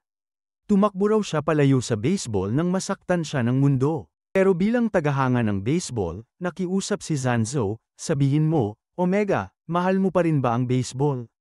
Pero nakayuko si Omega. Pasensya na, sabi niya, pero ang gintong panahon ng Gokudo, masyadong maliwanag para talikuran. Kita ni Zanzo na bilanggo pa rin si Omega ng mga alaala niya, kaya wala siyang ibang pagpipilian kundi gamitin ang lakas ng hari ng baseball. Nag-transform siya habang sinisigaw, ibabalik ko ang pagmamahal mo sa baseball, at dito na rin magtatapos ang buhay mo. Napatigil ang lahat sa paligid. Lahat ay nagulat nang makita si Zanzo na naging pinakamalakas na batter sa kasaysayan ng baseball, ang mismong King of Baseball. At ngayon, narito ito sa harap niya. Ngumiti si Zanzo at hinamon siya, biglang nagbago ang mood ni Omega. Ngumiti siya ng buong tapang at sinabing, "Ako si Omega. Gamit ang bat na ito, pasisikatin ko ulit ang pangarap ko. Pero sa pagkakataong ito, buhay nila ang nakataya, at nang sabay na bumangga ang mga bat nila, sumabog ang paligid. Sa sobrang lakas ng impact, pati ang Prime Minister Ida ay tumilapon sa ere. Nang inig si Omega sa lakas ng swing ng King of Baseball, ramdam niya hanggang buto ang impact. Sabi ni Zanzo, kulang ka sa bat control. Eto, ipapakita ko sa'yo kung paano. Ilang beses pa silang nagsalpukan, at hindi makapaniwala si Omega na nakakalaban niya ngayon ang mismong idolo niya. Ngunit sa huli, naibagsak ni Zanzo ang bat ni Omega. Tinanong niya, ano, Omega? Mahal mo pa ba ang baseball? Ngumiti si Omega, kahit sugatan, at sinabing, oo, mahal ko pa rin. At sa mismong sandaling yun, pinugutan siya ni Zanzo ng ulo. Habang lumilipad ang ulo ni Omega sa ere, huling naisip niya. Ang buhay ko, napakaganda pala. Matapos ang labanan, nagsalita ang Prime Minister Ida. Alam daw niyang may mga ninja na lumalaban sa kasamaan ng mundo nang hindi umaasa sa gobyerno o pulis. Gusto niyang makipagtulungan sa kanila, pero sagot ni Zanzo. Ang mga ninja ay hindi utusan ni Newman. May sarili kaming katarungan. Pagkatapos noon, umalis siya. Samantala, inaalalayan ni Shin ang mga sugatang tao at pinayuhang tumakas. Napatingin siya sa isang litrato ng mga taong magkakahawak kamay, at bigla niyang naalala si Shaki. Sa kabilang banda, iniisip din siya ni Shaki. Galit siya at nangakong wawasakin ang bawat Gokudo na makakasalubong niya, lalo na si Kawami, ang pinakakinamumuhian niya. Sana lang magawa niya ito bago matuklasan ni Shin ang katotohanan tungkol sa nag-iisa niyang kaibigan. Sa kabilang dako, aliw na aliw pa rin si Hiroki. Para sa kanya, ang kaguluhan na ito ay parang panaginip na ayaw niyang majas-ingan. Pero nagulat siya nang makita ang anino ng Grim Reaper, isang aninong dala ni Shin. Agad siyang umatake. Humanda si Hiroki, pero kinuha ni Shin ang driver niya sa halip. Binaril siya ni Hiroki, at tumagos ang bala sa ulo ng driver. Alam ni Shin na si Hiroki ang utak ng kaguluhan, kaya tinanong niya, ilang taon ka na ba? Sagot ni Hiroki, 39. Napakunot noo si Shin, matanda ka na, bakit mo ginagawa ang mga bagay na para lang sa mga pasaway? Ngumiti si Hiroki sabay tanong niya, kaya mo bang gumawa ng apoy, ninja? Lalong nagalit si Shin, alam niyang tinutokso siya ni Hiroki. Sabi pa nito, binanggit ko lang ang apoy kasi binaril ko dati ang isang ninja sa ulo, na marunong gumawa ng apoy. Doon tuluyang nagliyab ang galit ni Shin. Salamat, sabi niya, binigyan mo ako ng isa pang dahilan para tapusin ka. Sabay silang nagpaputok, pero nagmintis pareho. Napaisip si Shin kung sinadya bang mintisan siya ni Hiroki. Ngumiti si Hiroki at nagpakilala rin. Ako si Hiroki, at tuturuan kitang maintindihan kung gaano kahirap maging matanda. Sabay ginamit ni Hiroki ang kanyang Gokudo skill, at sa tindi nito, napaatras si Shin, lubos na nabigla sa nakita. Ang abilidad na yun ay tinatawag na pistol disco. Isang teknik kung saan nagagawa ni Hiroki na pasayawin ang mga bala sa ere sa pamamagitan ng pag-ricochet o pagtalbog ng mga ito sa mga debris sa paligid. Ilang sandali pa, naubusan na ng bala si Hiroki, pero ngumiti lang siya. Ipinakita niya kay Shin na marami pa siyang baril, bawat isa puno ng bala. Habang near-reload ang isa, nagsimula siyang magpaliwanag kung bakit gustong-gusto niya ang Kato Highway. Bigla siyang muling nagpaputok, mas marami pa kaysa dati, habang sumisigaw ng, sumayaw ka para sa akin, ninja. Sa bawat putok, lalong damadami ang debris na tinatamaan ng bala, kaya mas damadami rin ang mga bagay na pwedeng pagtalbugan ng mga ito. At kahit anong bilis ni Shin, hindi na niya kayang makaiwas sa lahat. Ngumiti si Hiroki, tapos na to, sabi niya. Ito ang ibig sabihin ng pagiging adult. Harapin mo ang mga problemang parang imposibleng lampasan, mga bagay na paulit-ulit kang pinapahina at sinasaktan. Yun ang tunay na sakit ng pagiging matanda. Ngayon, habang nakatayo si Hiroki sa harap niya, malamig itong ngumiti. Alam ko kung ano ang iniisip mo, ninja, sabi niya. Iniisip mong ikaw ang bida sa mundong to, di ba? Bago pa makagalaw si Shin, binaril siya ni Hiroki diretso sa ulo. At sa totoo lang, dagdag ni Hiroki habang bumabagsak si Shin, hindi ikaw ang bida rito, isa ka lang side character. Hindi makapaniwala si Hiroki kung gaano kadaling talunin si Shin. Nagtataka siya kung yun na ba talaga ang lahat ng kaya ng isang ninja. Pero bigla siyang natuwa nang biglang bumangon si Shin at umatake ulit. Ngumisi si Hiroki at sinabing, ito ang totoong ninja. Namangha si Hiroki nang makita niyang buhay pa rin si Shin kahit tinamaan ito ng bala sa ulo. Tinawag niya itong halimaw, pero hindi inangkin ni Shin ang papuri, ipinaliwanag niya kung ano talaga ang nangyari. Nang damay-kit ang bala sa balat niya, agad niyang iniikot ang ulo niya para sumabay sa pag-ikot ng bala. At labis na humanga si Hiroki sa kakayahan ng mga ninja. Naalala naman ni Shin ang sinabi ni Shaki sa kanya noon tungkol sa paghaharap ng mga matinding pagsubok. Napansin ni Shin na may isang bagay na hindi kayang bitawan ni Hiroki, at dahil doon, nabasag ang puso niya. Inisip ni Shin na baka sobrang sakit ng nangyari kaya siya naging ganito kabangis. Kaya nangako si Shin, hindi niya hahayaan na mangyari rin yun sa kanya. Pero napuno na si Hiroki sa mga sermon niya. Tinuro pa nito na inutil na ang mga binti ni Shin, kaya malapit na rin ang katapusan niya. Galit na sinabi ni Shin na wala kang karapatang basta kumuha ng buhay ng ibang tao, sabay nilikha niya ang sarili niyang mga debris. Sunod-sunod ang mabilis na atake niya na nagkalat ng mga piraso sa paligid. Natawa si Hiroki, sabi niya walang kwenta ang ganitong atake, pero nagulat siya nang malaman niyang hindi pala projectiles ang debris. Ginamit yun ni Shin para makalipad sa paligid kahit hindi niya magamit ang mga binti niya. Namangha si Hiroki habang nakikita si Shin na tumatalbog sa mga piraso ng bato, parang bala sa hangin. Hindi na siya matamaan ng mga bala ni Hiroki, dahil sa bilis na yon, nagkaroon siya ng malaking advantage. Lumapit siya kay Hiroki at ginamit ang kanyang Blade of Darkness, Falling Strike, sabay hiwa sa braso ni Hiroki. Nainis si Shin dahil leeg sana ang target niya. Kailangan pa raw niyang mag-adjust sa bagong teknik. Tuluyang nagngit-ngit si Hiroki at sumabog sa galit. Nagsimulang maglabas si Shin ng mas maraming debris, at mas lalo siyang bumilis. Habang nagagalit si Hiroki, bigla niyang naisip lahat ng ginawa niya para makarating dito, ang 30,000 kotse na binigay kay Kawami, ang 50,000 tauhan na inipon niya, hanggang sa nag-asawa siya at nagkaroon ng anak na si Hana. Sa unang pagkakataon, may taong inalagaan niya ng sobra. Gusto niyang ibigay lahat kay Hana. Pero ang tanging gusto ng anak niya ay manatiling buo ang pamilya nila, at iyon ang hindi niya kayang ibigay. Naghiwalay sila ng asawa, at nagpakasal muli ang asawa niya sa mob boss na pinagtatrabahuhan ni Hiroki. Naisip niya, at least masaya si Hana, kasi makukuha niya lahat ng gusto niya. Tuwing monthly visit niya kay Hana, pinipilit niyang kumbinsihin ang sarili na sapat na yon. Pero isang araw, habang nagre-raid ang mga ninja sa opisina nila, isang ligaw na bala mula sa sarili nilang tao ang pumatay kay Hana. Suot pa nito ang bracelet na pares ng kay Hiroki. Gumuho ang mundo niya. Nagalit siya sa lahat, sa mga ninja, sa boss niya, sa ex-wife niya na kinuha si Hana. Wasak na wasak si Hiroki. Gusto niyang bumalik sa panahong puno pa ng pag-asa ang buhay niya. Doon niya nakilala si Kawami, na sinisi ang mga ninja sa nangyari. Bumalik sa kasalukuyan si Hiroki habang nakahanda ng patayin siya ni Shin. Pero huminto si Shin nang itutok ni Hiroki ang baril sa sarili niyang ulo. Sabi ni Hiroki, ito na ang bersyon niya ng white flag, sumuko na siya. Aminado siyang masyadong malakas si Shin, at wala na siyang panalo. Ngumiti siya at sinabing gusto niya ang tingin sa mga mata ni Shin, buhay pa. May sigla, may apoy. Ikinumpara niya ito sa sarili niyang mata na pagod, mapatla, at walang direksyon. Inamin ni Hiroki na tama si Shin, isa lang siyang taunang adulto na nilamon ng hirap ng buhay. Humingi siya ng tawad kay Hana dahil alam niyang matatapos na ang buhay niya at hindi siya makakarating sa langit.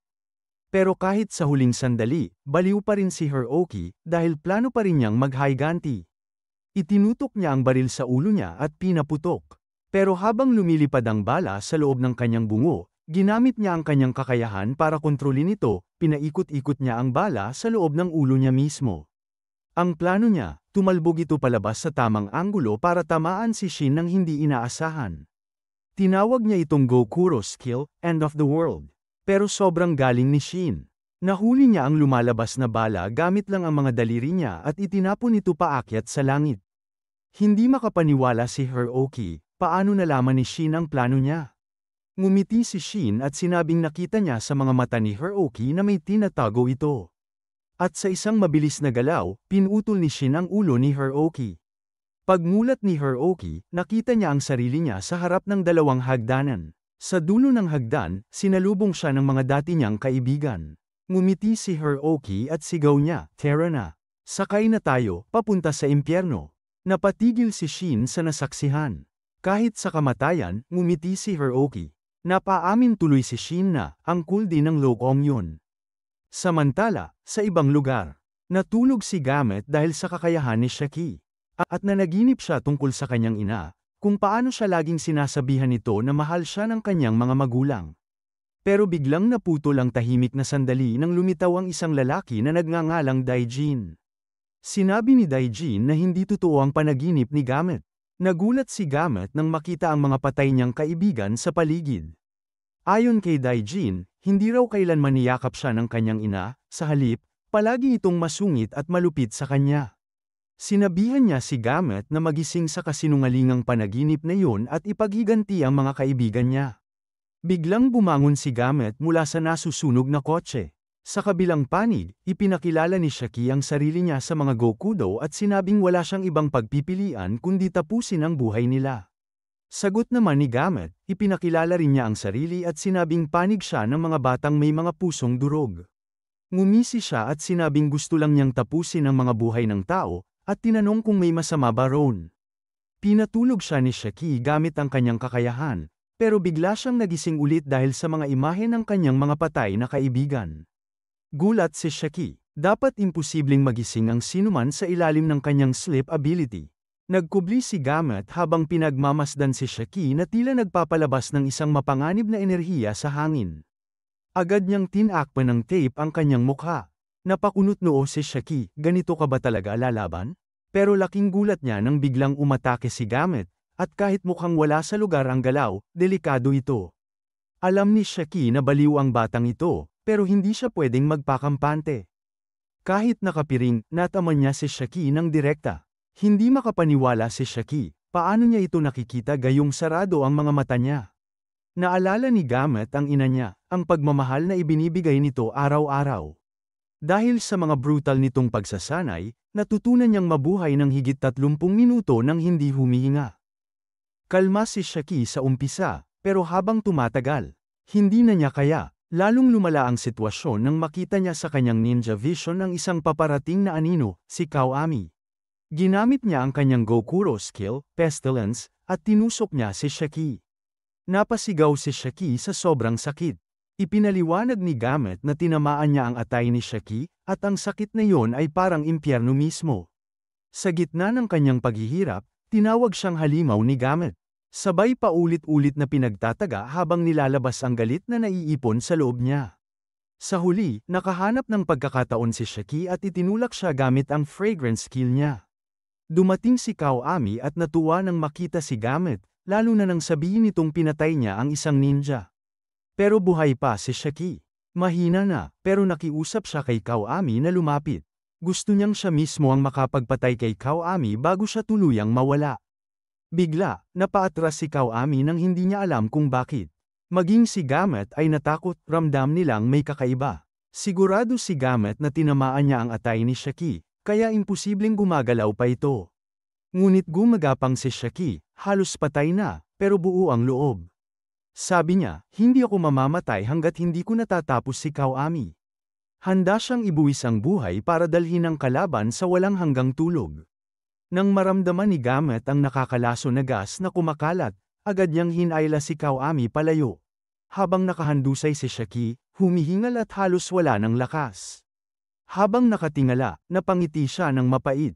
Kawawa talaga ako, sabi niya.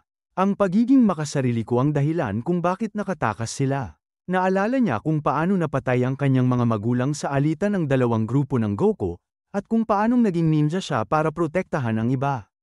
Ininom niya noon ang isang laso na nagbago sa itsura ng mukha niya, pero natutunan niyang huwag nang tumitig sa nakaraan. At sa kabila ng lahat, naalala niya si Shin, ang unang taong nagsabi sa kanya ng mga salitang, "Maganda ka." Ipinangako ni Shaki sa sarili niya na hinding-hindi niya sasabihin kung ano ang tunay niyang nararamdaman. Pagbalik ng isip niya sa kasalukuyan, napansin niyang nasa mga kamay na pala siya ni Shin.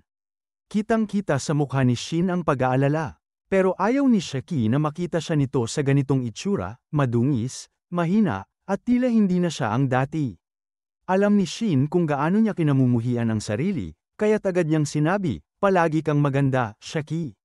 Hindi man ito makapaniwala, idinagdag pa ni Shin, "Hindi ka kailanman tumigil sa pagharap sa buhay kahit gaano kahirap, at matagal ko na yang hinahangaan.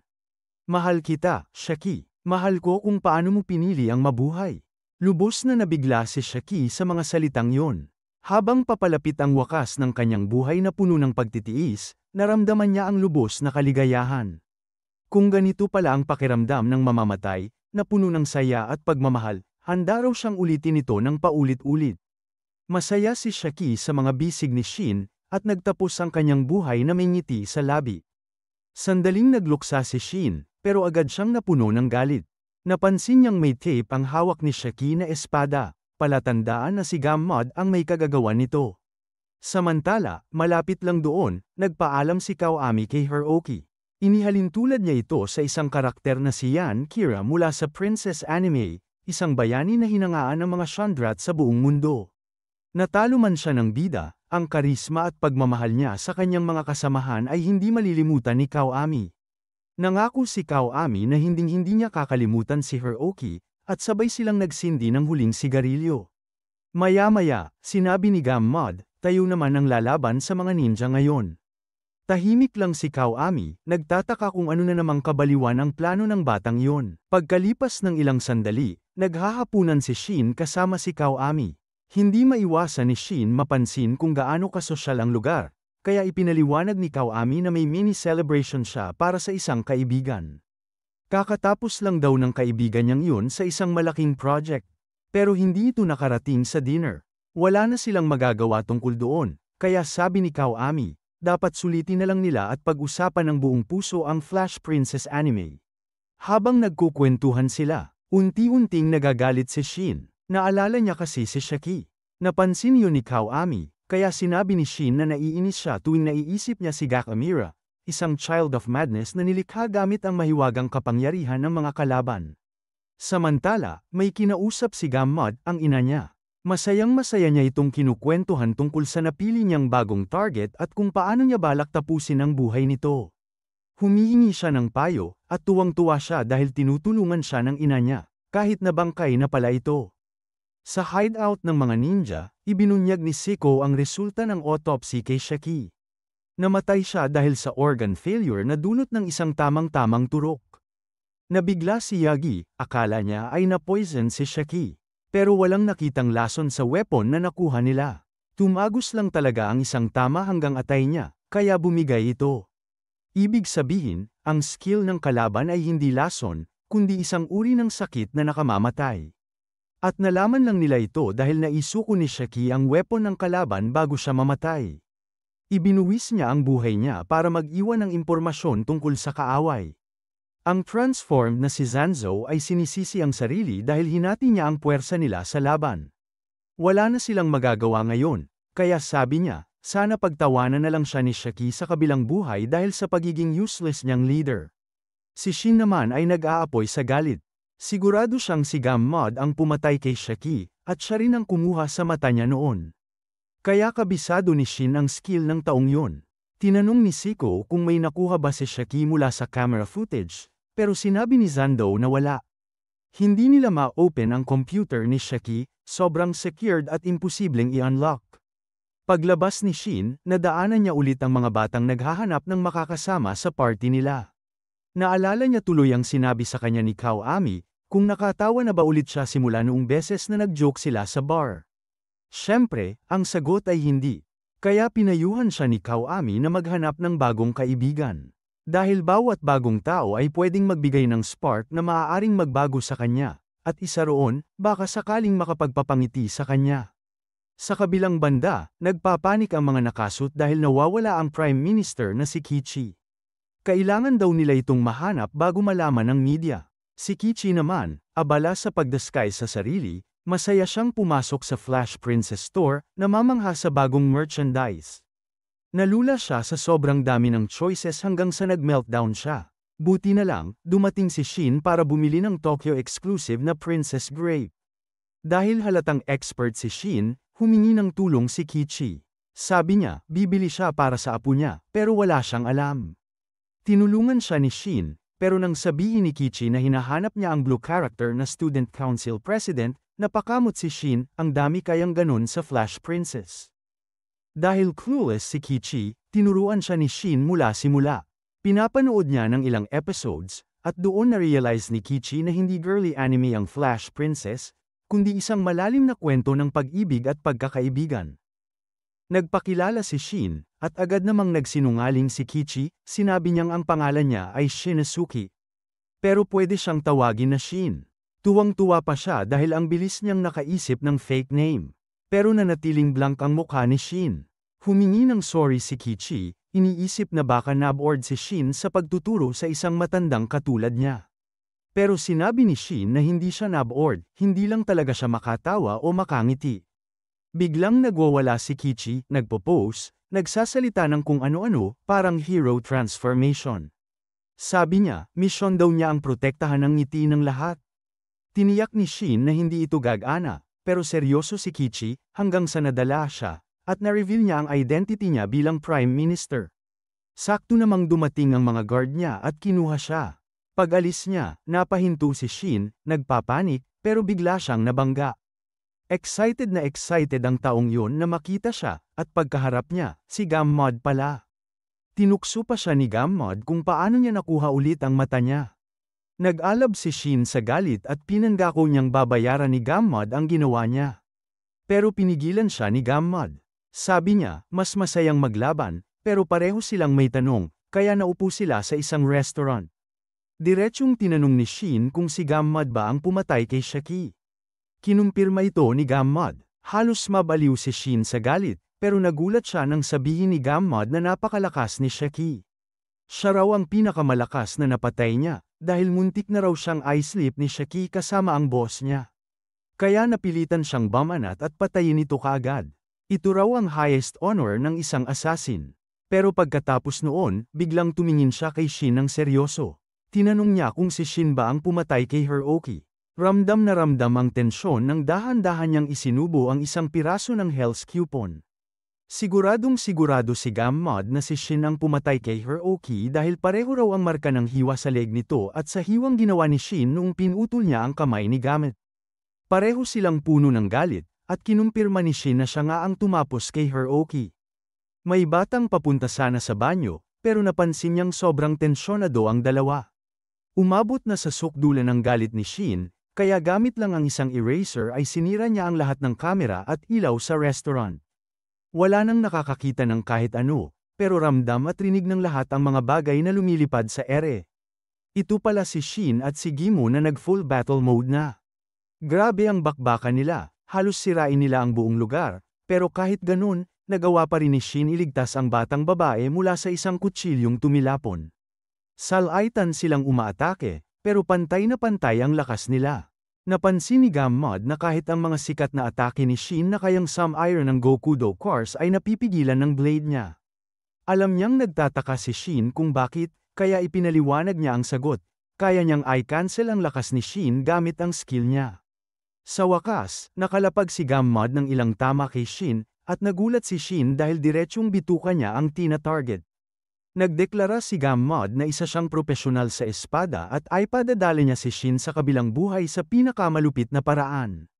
Pero hindi pa ngayon. Tumayo si Gammod, umalis, at iniwan si Shin para bayaran ang bill. Samantala, isang misteryosong babae ang nagsabing oras na para magsimula ang isang bagay. Nagsimula siyang mag-countdown habang isang grupo ng mga kabataang parang baliw ang umatake sa isang gusali. Habang pumapatay sila, kumakanta pa sila ng nakakatakot na kanta tungkol sa pagkuha ng massacre points kapalit ng pera.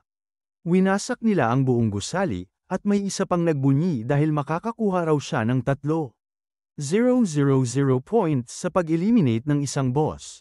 Sa labas, patuloy ang countdown ng babae, marami pa raw tao sa loob. Sila ang tinatawag na Glass Children, ang pinaka-wild na grupo ng Gokuro, at sila raw ang sum-ire sa Mexican Mafia. Sa loob, may babaeng tinawag na A na nag-iisip kung ilang points ang makukuha niya. Pagkalipas ng 2 minuto, Inanunsyo ng misteryosong babae na oras ng umalis bago dumating ang mga ninja. Hindi tapos ang trabaho hanggat lahat ay nakauwi, at makikita nating marami rin siyang pinatay. Sa ibang lugar, sobrang tutok si Kichi habang pinapanood ang 7th arc ng Flash Princess. Pagpahinga niya, naisip niyang pasalamatan si Shin dahil binuksan siya sa isang obra maestra.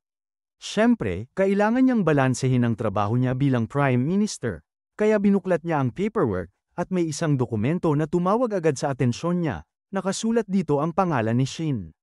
Sa lungsod, nakakaramdam si Gamo na may kakaiba.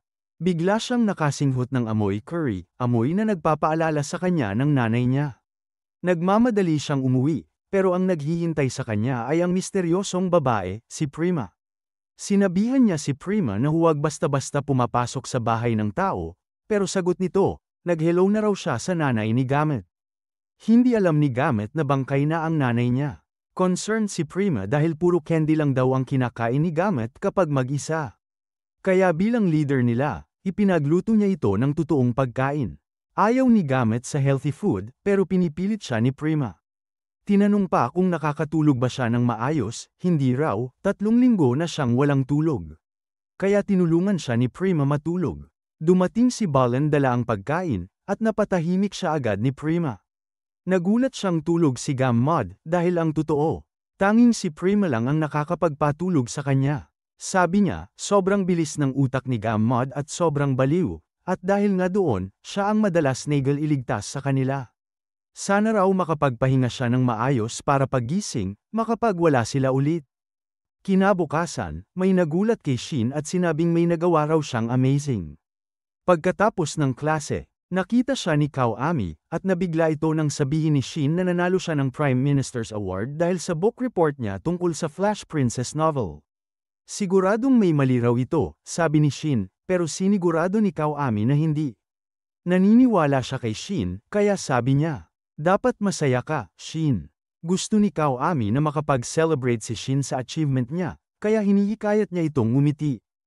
Doon sinabi ni Kawami na ang kumpanya niya pala ang isa sa mga sponsor ng award, at gaganapin mismo ang ceremony sa Prime Minister's residence. Habang sinusubukan ni Kawami ay hype si Shin, sa malayo naman ay nakamasid ang Gammudes, tulala sa nakita niya. Mula sa pagkabigla ay napunta ito sa sobrang tuwa, pero bigla siyang naglaho nang maramdaman ng dalawa na parang may nanunood sa kanila.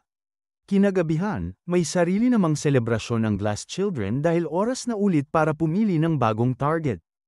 Para lang silang nag-tech trade ng rare cards, bawat target may sariling rarity at halaga. Sobrang excited ang lahat, mas lalo silang ginanahan ng magsalita si Sagamot. Sabi niya, bata pa lang sila ay paulit-ulit ng giniba ang puso nila, ng pamilya nila, ng paaralan nila. Ang tanging paraan para mabuhay, ay ang kumuha ng buhay ng iba. At gagawin daw nila yon ngayong gabi. Pero may babala siya, malamang dumating ang mga ninja. Sa ninja hideout, inihahanda ni Seiko si Shin para sa award ceremony. Espesyal na okasyon ito, pero sabi ni Zanzo, masyado raw excited ang ibang ninja, writing contest lang daw ito ng bata. Pero napansin ni Yagi na masaya talaga si Zanzo para kay Shin.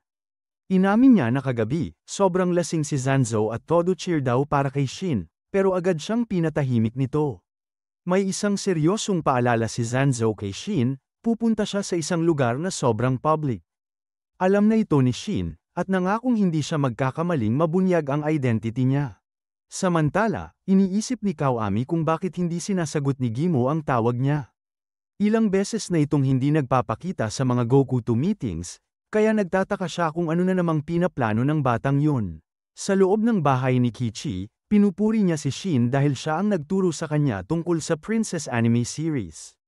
Kung hindi dahil kay Shin, hindi niya malalaman kung sino ang paboritong karakter ng apo niya. Nag-aalala naman si Secretary Roa na baka pinapabura ni Kichi si Shin kaya siya ang napili para sa gantimpala. Pero agad itong itinanggi ni Kichi. Sabi niya, talagang napakahusay ng isinulat ni Shin, sobrang ganda ng book report kaya hindi niya ito mabitawan habang binabasa. May isang bagay lang na bumabagabag kay Kichi, hindi kasi makangiti o matawa si Shin. Sabi niya, may tuwid at tapat na kabaitan si Shin na natural na ina-attract ang mga tao, pero kahit ganon, hindi pa rin siya marunong ngumiti. Samantala, napapansin ni Kawami na maraming pulis na nagpapatrol at may mga K9 na naghahanap ng anumang panganib. Paalala niya sa sarili na nandito siya para ipagdiwang si Shin. Wala siyang Gokudo business ngayon, kaya wala siyang kailangan na sandata o coupons. Nagpapahinga na sana siya, pero paparating na pala ang mapanganib na mga bata. Maya-maya, tinanggap na ni Shin ang kanyang award at binati siya ni Kichi. Ipinakita pa ni Kichi na lahat ng tao ay sumisigaw ng suporta para sa kanya. Hinikayat niya si Shin na maging proud at maging masaya. Sana raw sa pinakamalinaw na sandaling ito, matutunan na niyang ngumiti. Huminga ng malalim si Shin at sinubukang namnamin ang nangyayari. May naramdaman siyang hindi pa niya nararamdaman sa buong buhay niya. Dahan-dahan na siyang ngumingiti, pero biglang pinutol yun ni Gamo. Inutusan ni Gamo ang grupo niya na tapusin ang lahat ng tao. At nagsimula ang pagwawala ng Glass Children. Isa sa kanila ang tinarget ang Prime Minister, pero sinaway siya ng kasama dahil may rule na hindi sila pwedeng pumatay ng bigwigs. Ngunit sinabi ng isa pang Glass Child na inalis na ni Gamo ang ban, kaya pwede na silang magwala ng husto. Bumalik ang babae sa target niya, si Kichi. Agad tumakbo si Shin para protektahan ang Prime Minister.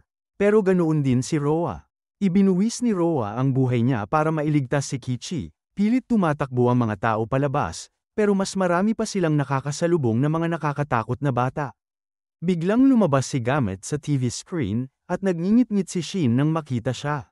Nagpakilala si Gamet at ang Glass Children, at pati si Kawami ay nabigla sa ginagawa ni Gamet.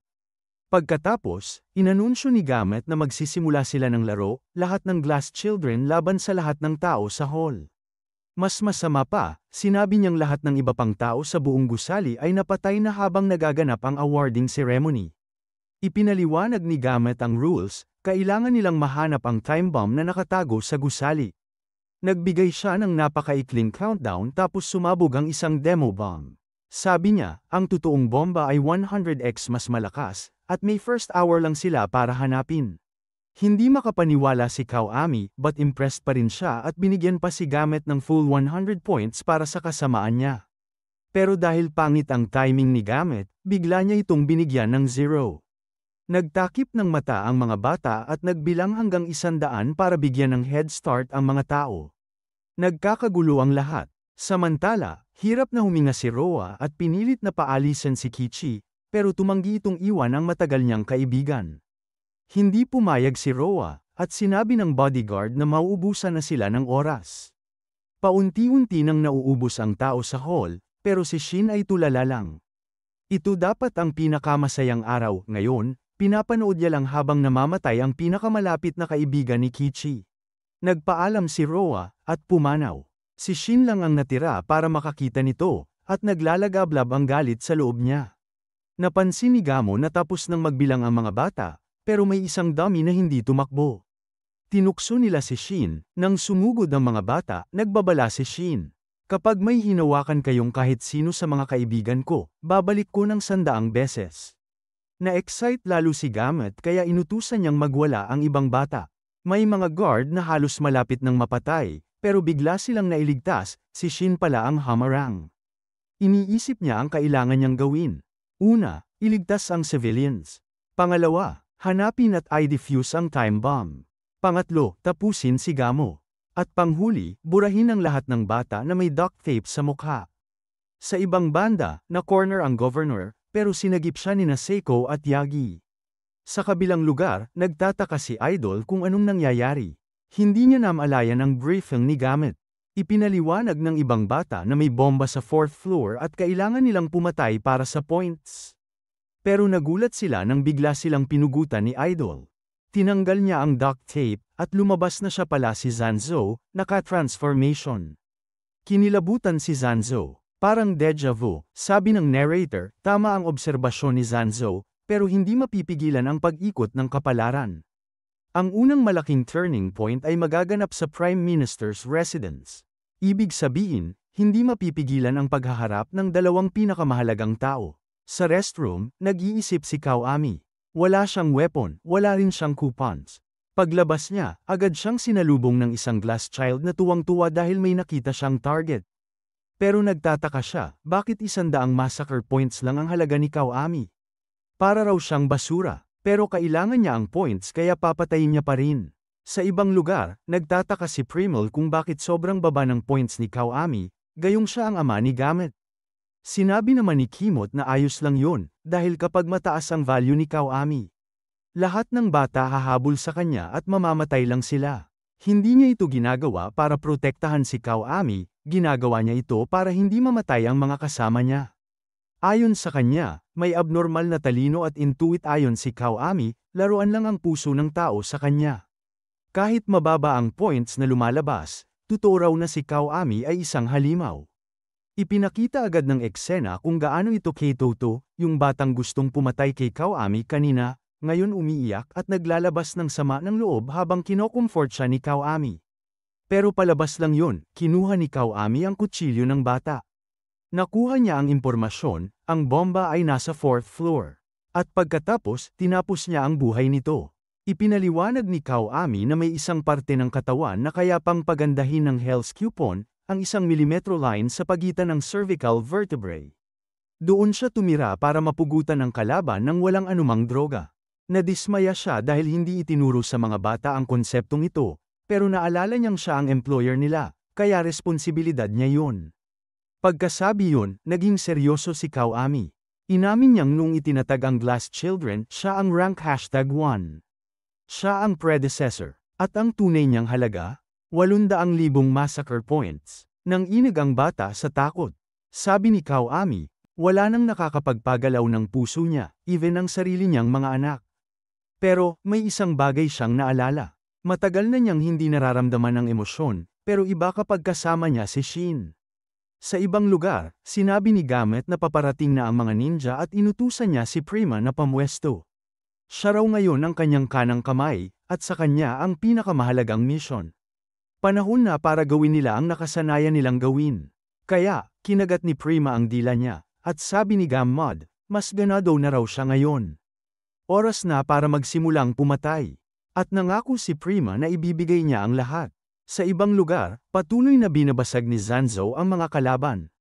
Determinado siyang i-disable ang bomba, biglang may bumagsak mula sa kisame, isang atakeng muntik ng tumagos kay Zanzo. Naiinis si Order dahil nailaga ni Zanzo ang atak ng halos isang hibla lang ng buhok, pero impressed din siya sa bilis ng ninja. Kahit ganun, sinabi niyang alam na niya ang eksaktong lokasyon ni Zanzo. At saka in-reveal ang kanyang Gokuha skill, Black Box Providence. Kaya niyang marinig ang lokasyon ng lahat pati ang health points nila. Agad niyang ibinigay kay Attacker ang coordinates ni Zanzo. Tinutok ni Attacker ang kanyang Gokuha skill na Iron Punch Cannon, at nagpaputok ulit ng shell papasok sa gusali. Bumagsak ang bala at malaking damage ang tinamo ni Zanzo mula sa missile. Ipinaliwanag ni Order na pinapalakas pa ng Hell's Coupon ang pandinig niya, kaya kaya niyang mabasa ang posisyon ng kahit ano sa loob ng building. Magpartner sila ni Attacker at buong yabang nilang sinabi na kaya nilang tusukin ang kahit ano. Pero sawa na si Zanzo sa kaguluhang to. Ipinahayag niya na isa siya sa 8 Imperial Ninja, at binago niya ang kanyang mga braso para mas lumakas. Binutis niya ang mga pader habang sinisigaw na pupugutan niya ng ulo ang mga kalaban at gagawing bola. Namangha si Order dahil literal na nagtutunnel si Zanzo gamit lang ang mga kamay niya, pero sabi ni Attacker, hindi pa rin siya sapat ang bilis. Tinamaan ulit si Zanzo ng susunod na attacks. Napagtanto niyang kailangan niyang bumilis, kung hindi, tatamaan siya bago pa siya makarating sa bubong. Patuloy siyang umiwas, at sinabing kailangan niyang makarating sa taas bago pa dumating ang susunod na putok. Alam niya na kaya niyang makarating doon kung diretso ang daan, at doon siya natauhan. Ang mga atake ng kalaban ay gumagawa ng mga butas papunta mismo sa kanila. Kailangan niya lang dumaan sa mga yon. Na-realize din ito ni Order, at natakot siya nang maramdaman niyang papalapit ang ninja. Pero may kakaiba sa tunog, parang iyak ng sanggol. At tama siya. Nag-transform si Zanzo bilang isang sanggol dahil 30 centimeters lang ang lapad ng butas. Sabi ni Zanzo, kaya niyang mag-transform sa kahit ano para magawa ang kahit ano, kahit pagiging baby, walang problema. Nang dumating si Zanzo, bumalik siya sa dati niyang anyo, at alam ng Goku daw na katapusan na nila. Natapos ang buhay nila habang tinatanggal ni Zanzo ang kanilang mga ulo. Tinawag ni attacker si Order dahil hindi na niya maramdaman ang kaibigan niya sa likod niya. Ipinaliwanag ni Zanzo na mahina ang mga sniper sa close range, kaya sila natalo. Patuloy na tinatawag ni attacker ang kaibigan niya, at sa huli, sumagot si Order. Hindi na kinaya ni Zanzo ang drama kaya sinipa niya ang ulo ni Order palayo, kunwari naiinis lang siya. Pero mapapansin na sinipa niya ito malapit sa ulo ni attacker. Sa huling sandali, nagbigay si Order ng coordinates, 111, diretsyong nasa harap ni attacker.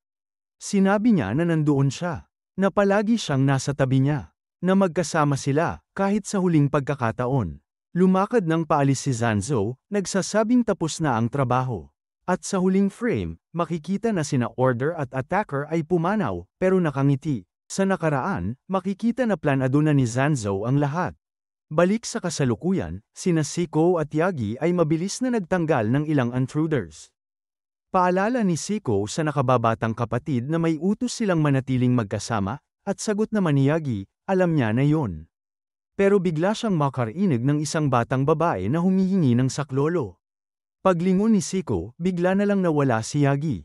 Sa di kalayuan, nanganganib ang buhay ng isang babae dahil sinasabi ng mga glass children na ang halaga niya ay 3,000 massacre points. Pero biglang dumating si Yagi, binasag ang pader, at hamarang sa kanila. Ipinakilala niya ang sarili bilang The Immortal Electric Man at naghanda ng lumaban. Handa na rin si Anne, kaya ginamit niya ang kanyang Goku skill na tinatawag na Fairy Premonition. Sabay silang tumalon, at nailagan nila ang atake ni Yagi. Pero ang totoo, gusto lang talagang iligtas ni Yagi ang babae. Habang tumatakas siya, pinagbabaril lang siya ng mga intruders. Nagtataka ang babae kung sino si Yagi, pero sagot niya lang ay isang hot guy na dumadaan. Natakot ang babae nang ihulog siya ni Yagi sa bintana, lalo na't ikalawang palapag sila. Pero plano na ni Yagi yun, tinawag niya ang Ratty Boys. At sinalo ng grupo ng mga daga ang babae. Pagbalik kay Yagi, hinaranggan na siya ni Nabusa at Anne. Napansin niyang gumagamit sila ng acid at machine gun, pero hindi siya kinakabahan. Naisip ni Yagi na kailangan niyang pumasok ng mas malapit habang iniilagan ang atake. Pero may plano rin ang dalawa. Pinagsama nila ang kanilang Goku-to skills para likhain ang atakeng Wandering Bullet of Misfortune. Hindi ito inaasahan ni Yagi, kumakurba sa ere ang mga bala kaya tinamaan siya ng malala. Sinubukan ni Busa tapusin si Yagi gamit ang acid, pero biglang nakaramdam si Anne ng malaking panganib. Dahil nabaliktad ni Yagi ang acid gamit ang kuryente at muntik nang bumalik kay Busa. Kahit nalugi si Yagi, napagtanto niya na kaya ni Anne basahin at iwasan ang bawat galaw niya. Hindi makapaniwala si Busa, imbis na umiwas, kino-counter ni Yagi ang acid gamit ang kuryente. Sabi ni Anne, kung hindi dahil sa kanya, patay na si Busa. Ramdam ni Yagi kung gaano sila kadelikado. Sumugod si Yagi, pero nakita ni Anne gamit ang ability niya kaya madali nila ito naiwasan. Napatunayang nababasa nila ang bawat galaw niya. Pinaputok ulit nila ang Wandering Bullets at halos hindi na makaligtas si Yagi. Napilitang gamitin ni Yagi ang kanyang ability para pigilan ang mga bala, pero hindi maganda ang kalagayan niya. Sinabi ni Anne kay Yagi na panahon na para sabihin ang huling salita niya. Pero nagulat sila sa sinabi ni Yagi. Sabi niya, nakikita niya sa mga mata nila ang hirap ng buhay na dinaanan nila. Kailangan nilang pumatay at hindi sila mabubuhay kung hindi nila ginagawa iyon. Naiintindihan niya sila, pero hindi niya mababago ang katotohanang kailangan niyang tapusin sila. Tinawanan siya ni Busa, imposibleng makalaban pa siya pagkatapos ng dami ng tama niya. Pero inulit lang ni Yagi na uubusin niya sila. Natakot bigla si Anne, hindi ito biro, sa sandaling yun, bumagsak mula sa itaas si Siko, basag ang sahig, at tumabi kay Yagi. Sabi ni Yagi, katulad ni Nabusa at Anne, sila rin ang kapatid niya ay pinakamalakas kapag magkasama. Tinawag ni Siko si Yagi na tanga kong kapatid dahil sa pagiging pabaya nito. Sinimula ni Siko ang laban gamit ang kanyang ability. Nagulat ang mga intruder nang biglang magkaroon ng snow sa paligid. Simula pa lang pala yun, nabaliw ang ability ni Anne, grabe ang level ng panganib na nararamdaman niya. Hindi pa siya nakakita ng ganito. Walang kahit anong direksyon na ligtas. Agad niyang tiningnan si Busa at walang pag-aatubili, itinulak niya ito palayo para mailigtas. Napahinto si Byusa, at nanlaki ang mata habang pinapanood kung paanong tinanggap ni Ann ang buong puwersa ng ninja attack. Balik sa kasalukuyan, nanlumo si Byusa habang pinapanood ang ninja na tinatapos ang buhay ng kaibigan niya. Siya lang ang nag-iisang taong nakarelate sa kanya kaya hindi niya napigilan ang luha. Pero wala nang panahon para magluksa. Galit na galit niyang sinabi na ubusin niya ang ninja, kahit ano pa ang mangyari sa kanya. Nangako siyang tunawin sila gamit ang buong lakas ng super acid niya. Handang sumalo si Yagi, pero sinabi ni Siko na huwag mag-alala. Nagulat si Byusa nang hindi gumana ang atake niya. Ipinaliwanag ni Siko na kaya nilang patigasin ang moisture sa hangin at gawing electrical conduit dahil sa skill nila. Bukod pa doon, nilagyan na ni Siko ng yelo ang baril ni Byusa. Hindi ito napansin ni Byusa, at huli na ang lahat nang tapusin ni Siko ang buhay niya. Idineklara ng ninja na tapos na ang laban, at nakita nating nagawa pang magkahawak kamay ng magkaibigan hanggang sa huli. Dumating si Gammod pero nadismaya siyang wala na sila. Inanunsyo niya na mula ngayon, ang top 3 ng Glass Children ang kukuha ng kontrol at sila ang wawasak sa lahat ng ninja. Sa ibang banda, tinatapos ni Shin ang grupo ng mga sumalakay. Sinabi ng isang daga sa kanya na nandito na rin ang ibang ninja, kaya nakarelief siya. Nagpasalamat si Shin at iniutos sa daga na hanapin ang bomba. Samantala, ipinagtatanggol ni Kawami ang sarili niya laban sa isang Glass Child. Hirap siya at may tama na, pero maswerte at hindi tinamaan ang mga vital organs niya.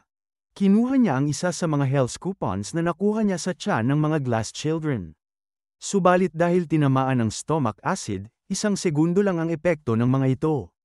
Sa armas naman, kutsilyo lang at isang lumang revolver ang meron siya, 2 bala na lang ang laman. Biglang lumitaw ang isang grupo ng intruders at tinawag siyang prey. Sabay-sabay silang umatake, pero may biglang dumaan na anino at pinatumba silang lahat. Hindi alam ni Kawami kung ano yun, pero si Shin pala ang gumawa. Nanlaki ang mata ng dalawa nang makita ang isa't isa, pero naalala agad ni Shin na kailangan niyang itago kung sino talaga siya. Nagkunwari siyang nagtanong kung nakita ba ni Kawami ang nangyari, dahil may itim na anino daw na dumaan.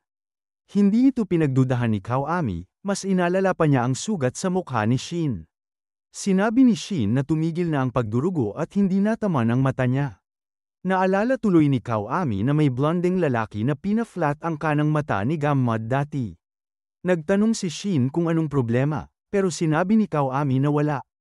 Nagtanong naman si Shin kung may tama si Kawami. Sinabi nitong okay siya at ginamit niya ang martial arts na pinag-aralan niya noon. Ibinalita ni Kawami na narinig niya mula sa mga kalaban na nasa ika-4 na palapag ang bomba. Determinado siyang i-disarm ito kaya inaya niya si Shin kasama siya. Ayon niya, hindi niya kayang iwan si Shin mag-isa. Si Shin naman, alam niyang kahit marunong si Kawami ng martial arts, sibilyan pa rin siya, kaya hindi rin niya ito kayang iwan. Habang naglalakad sila, halatang may gumugulo kay Kawami. Bumalik tayo sa dalawa. May silid daw na gusto ni Kawami i-check, kaya naglakad sila papunta doon. Biglang may ataking dumating mula sa kung saan, at nakatakas lang si Shin sa nipis ng pagkakataon. Soccer ball ang ginamit na sandata, at si Ballen pala ang umatake. Naiinis siya dahil sigurado siyang tinamaan niya ng diretso. Hindi pa siya tapos, gagamitin daw niya ang ultimate shot niya. Sa pagkakataong ito, one-shot goal daw ang target niya at pinakawalan niya uli ang bola. Hindi umabot ang reaksyon ni Kawami, kaya si Shin ang nagligtas sa kanya.